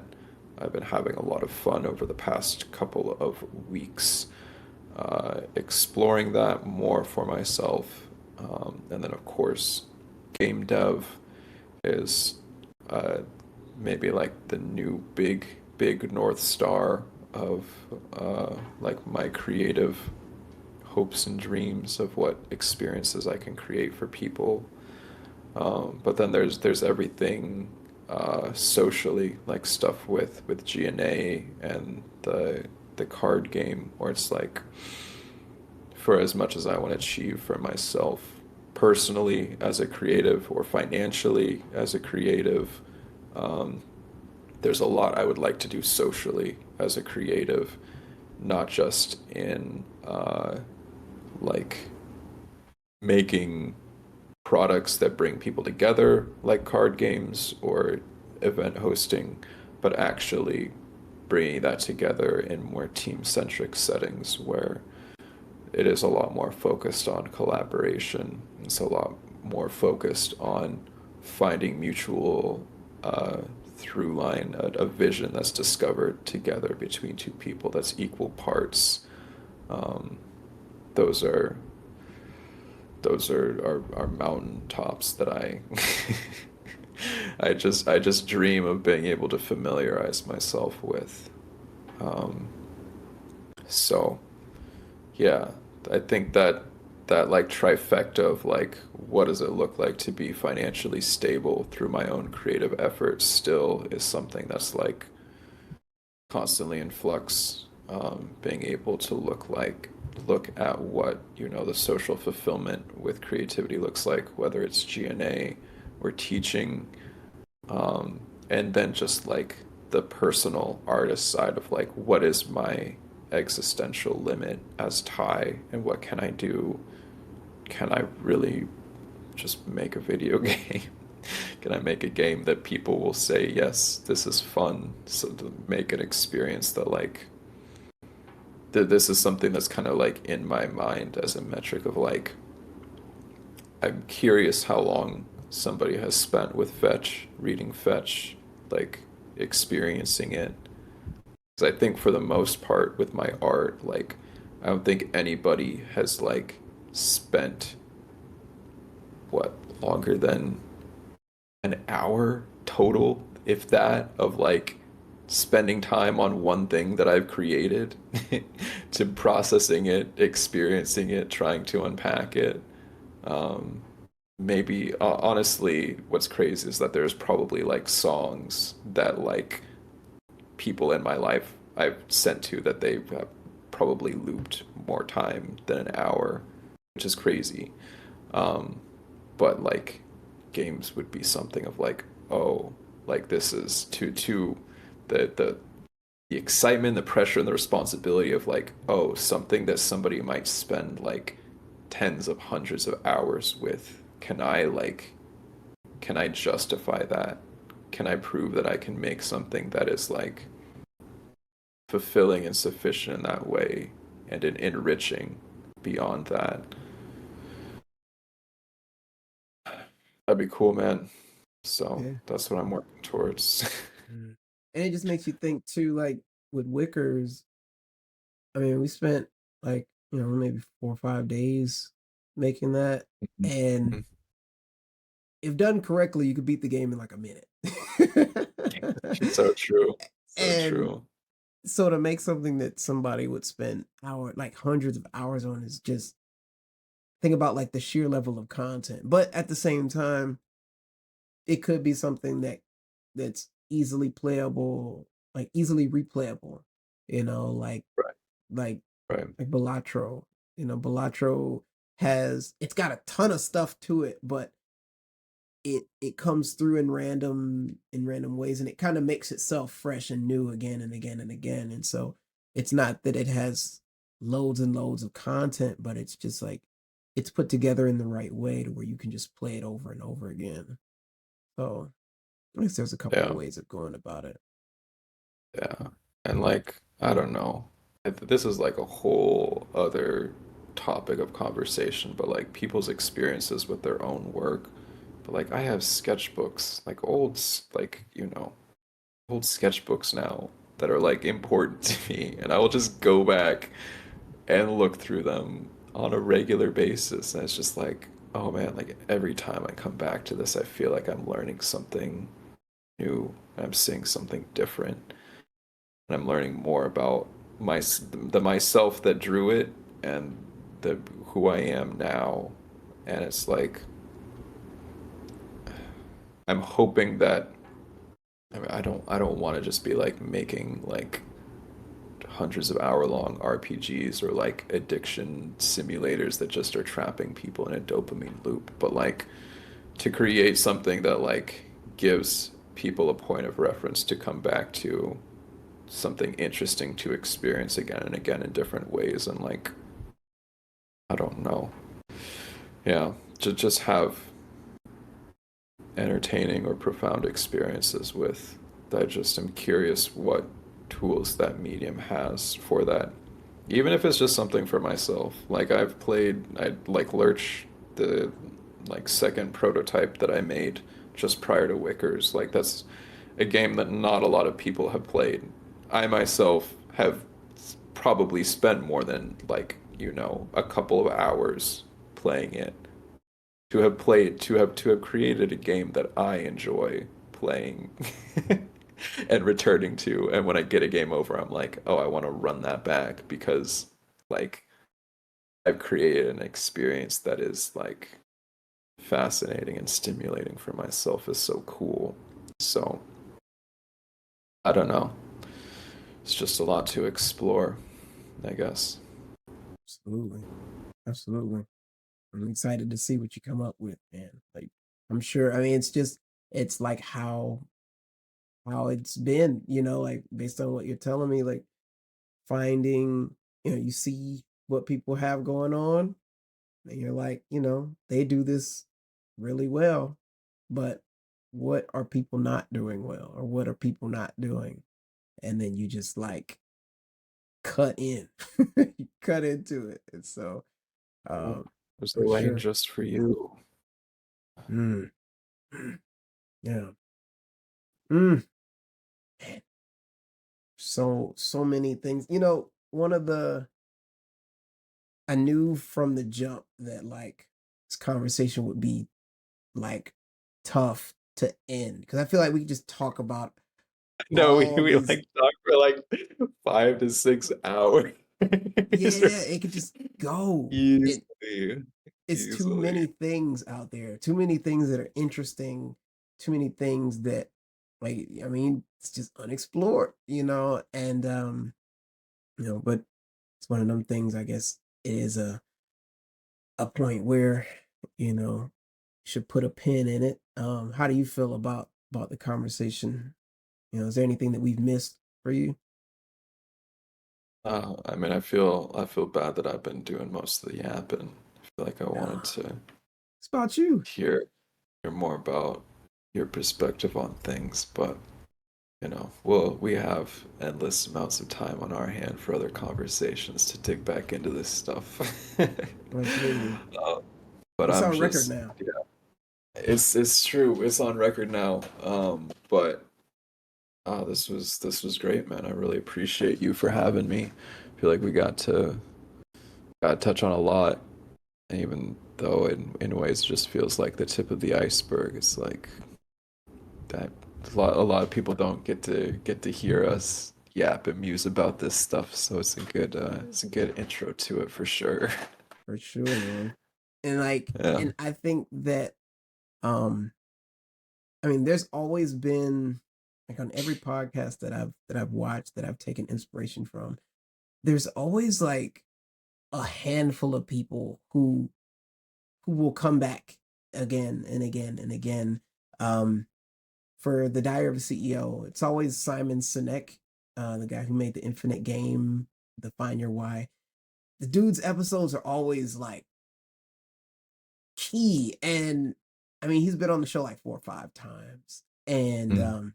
they're always a great time. And I think even before I started this podcast, the kinds of conversations we have, I saw you to be one of those people where I'm like, if he's down, I And would like to dude, just have him run it back and back, yeah. because it's like it's just too many What keys. are we talking about? Setting up expectations for people. Uh, No. you're too kind, man. You're too kind. But no, this was fun. I'll be back the next time it lines up and makes sense. Uh, yeah, it's always a treat, man. Yeah, for sure. And man, I appreciate you for being on, and for like for the kind of conversations that we do have. I was telling people earlier, just on the story, it's like you don't get many conversations with people like this, where they may just not be able to like connect with you in that way, or they just don't see, eye to eye, or maybe don't have the patience to sit and dive into a topic. But it always feels like we're never like going back and forth, or like debating or arguing or trying to step over each other, but it's more so we kind Mhm. of just throw something on the table and just pick at it and see what's into it. Yeah. And I enjoy it. Yeah. And I feel like we could just go for hours and hours and hours on it. And I I just feel like you're always opening up my brain and being like, "Oh shit, didn't even think about it that way." it They were just like, is, "Whoa, wait, what? is What's exactly the that all same. about?" Yeah, it's cool, man. It's always a good time. Yeah. Yeah, man. Shoot. And I think too, also, the way that, I mean, the kind of conversations that we've had, and things that you've been able to like teach to me about creativity, and just being able to like, just whether it's in draftsmanship skills and like design sense, or whether it's just about, you know, learning how to kind of reach these different levels of yourself. It's definitely Mm, been like a huge influence in like the type of artist that I'm becoming right now, you know. And so I appreciate you for all your influence. It has mm. helped. It has completely like pivoted the way that I make art, you know, truly. It's been nothing but but my pleasure. Uh, I feel like ever since our first conversation, I feel like you've been filling my cup, just like how you latch on to information, how just one perspective will like ignite you and just lead to all of these profound questions and observations where it's just like you don't let any truth or perspective go to waste, and just to see it like channeled back into the other people around you in your life, seeing it channeled back into the work that you do, it's very inspiring, man. And I like get a front row seat and hours long conversations with you on the regular. It's been, it has been a pillar of my life and my creativity. Um, over these past 2 years now, especially, and so I'm filled with nothing but gratitude. I didn't realize it was 2 years, but I mean, it's been what, like it's been like 3 4 years since we first met, but I feel like our like the first Lightbox was like 20, well, no, that's not right, it was in 2022. It's been 3 years. it's a long time. I didn't even realize. Didn't even Yeah, realize. yeah. But Wow. I definitely appreciate all the ways we've been staying involved with each other's creative journeys over this past year, and just involved with each other's lives. Just appreciate you a lot, man. Absolutely, man. Same to you. Well, we have a closing tradition on this podcast where, you know, as the name states, it's a meeting point between two places. And uh, I want to give you the chance to reach out and connect to any person, place, thing in the world. And I will do my best to make that connection. Mhm. And I so, I think it would be very fascinating. How many musicians have you had on yet? zero. I feel like Or I that's guess my one, challenge. because that's you. I mean, I feel like that's my challenge to you now. I think that like I don't know. It's something that I always appreciate that you try to pull out of me, because it does fall to the back burner easily. Um, my connection to music, and that like I think I've been quite remiss that like since I moved up here to LA that I haven't been able to connect with musicians as much as I imagine that I might. And it really does feel like a marker of like an era of my time in San Diego.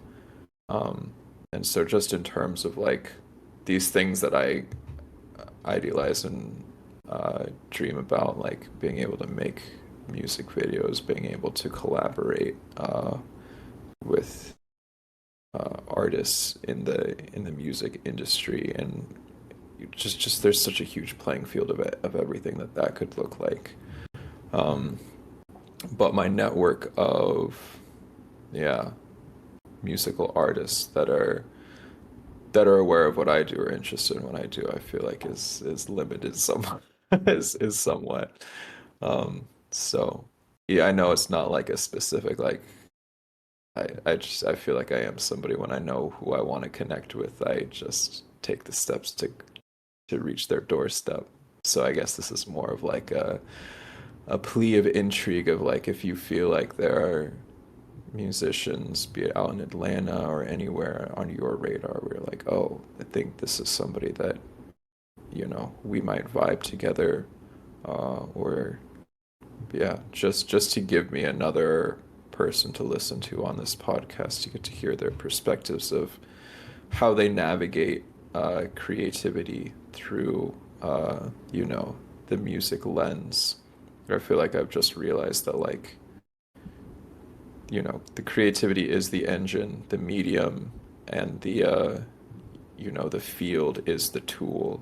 And I just want to add all these tools to my tool belt and figure out how I can show up in these different ways and express myself in different ways. And music is just a huge part in all of that. So would definitely love to connect with more musical artists for sure. Yeah.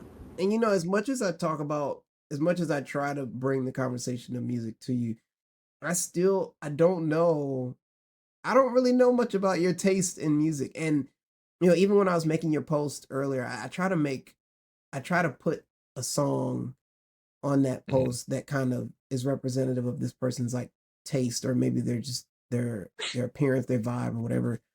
And I didn't know. I was like, damn, I don't know what kind of music this guy likes to listen to, or like what he's into. And that was, I mean, that could start up a whole nother discussion. But I am curious about like what kind of music you're interested in, just at a surface level, so that I can kind of tailor my vision to what musicians to look out for, I guess.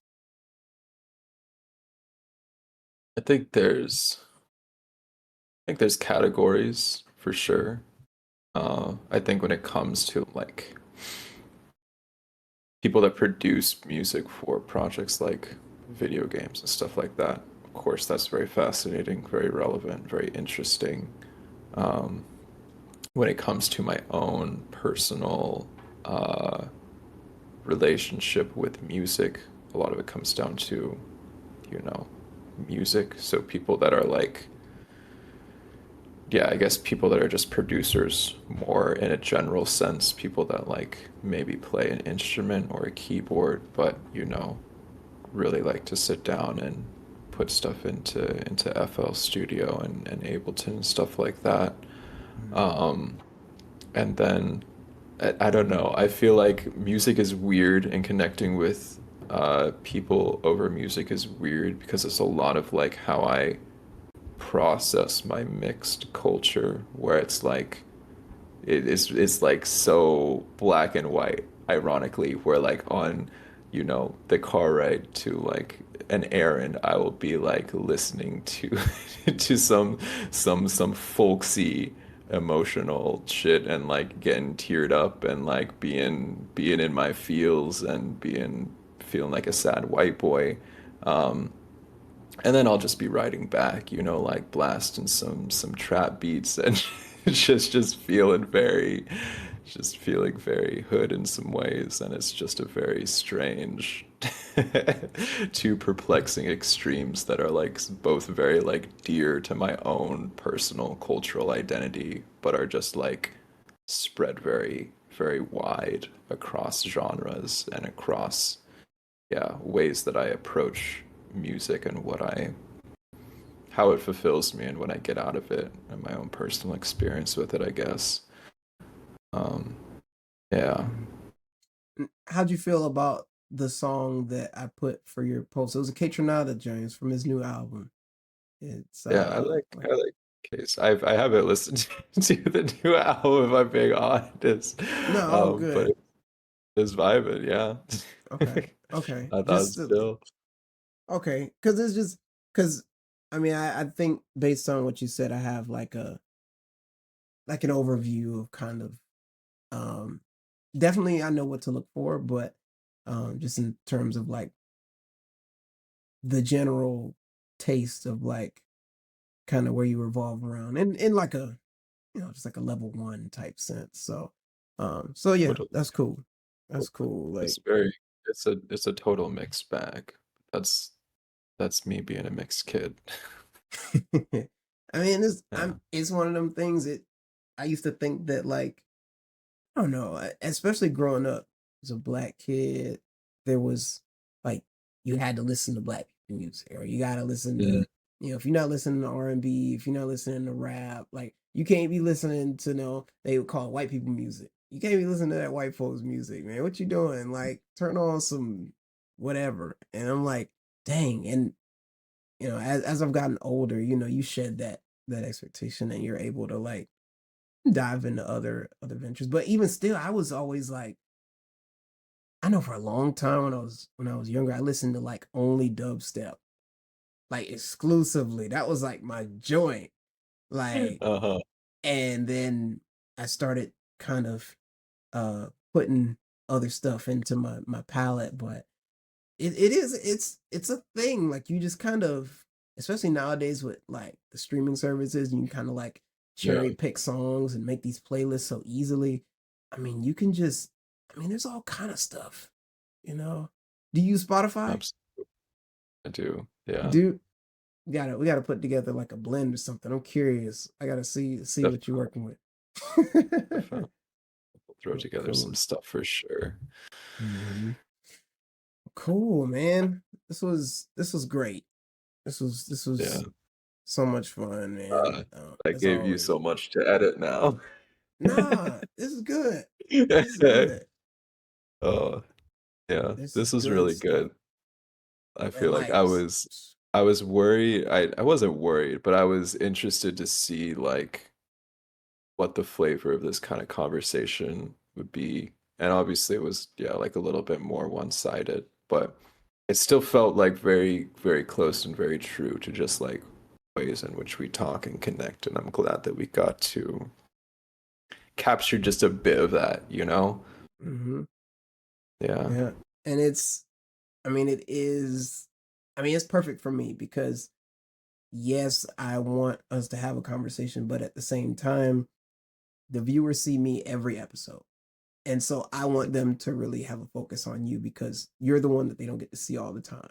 And so I think that it was at a perfect medium of like, you get basically the vibe of what we normally talk about, but then it's a focus on you. So it's perfect Mm. for me. Well, I'm glad to contribute.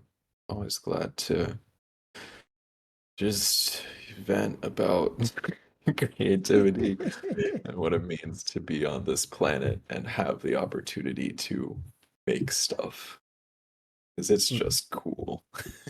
So what the podcast is all about. It is about the creativity that folks don't talk about all the time, you know? Yeah, And so we hit it right on the head like a dang whack-a-mole, Bam. yeah, Done. yeah. Well, I mean, I'm most active still on Instagram of all places, Ty A Goodwin. Um, and yeah, I'll pretty much be posting um, yeah, both life and art updates that are meaningful there for the coming months. It'll involve, yeah, teaching endeavors, stuff going on with our collective GNA, and ideally, a comic, a new comic project that will be available quite soon, and maybe even something or other in terms of game projects within the next months, maybe early next year. We'll see. Um, yeah, we'll just have to wait and see. Yeah, I'm excited. I'm sure folks will be excited too. Like, yeah, ready for anything, everything. Mhm. Cool, Uh, dog. Thanks for taking the time to chat. Yeah, man. Same here. Appreciate you for being on. And yeah, good luck with the with the current endeavors that you have going on as well as the ones in the future. Cool, man.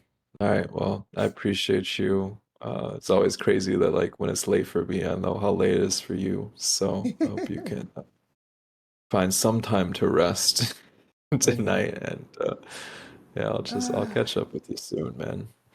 all right, man. I will see you then. All right. All right. Well, Catch you later. goodbye. See ya. Thank you so much for watching the episode. One of my favorite things about doing this podcast is hearing about when someone resonates with something we said. It's truly the reason I continue to make these happen. Comment down below what stuck with you, and we can continue the discussion further. Also consider liking and subscribing. It helps me bring in more amazing creatives and helps me make this show better for you all every episode. Catch y'all next week.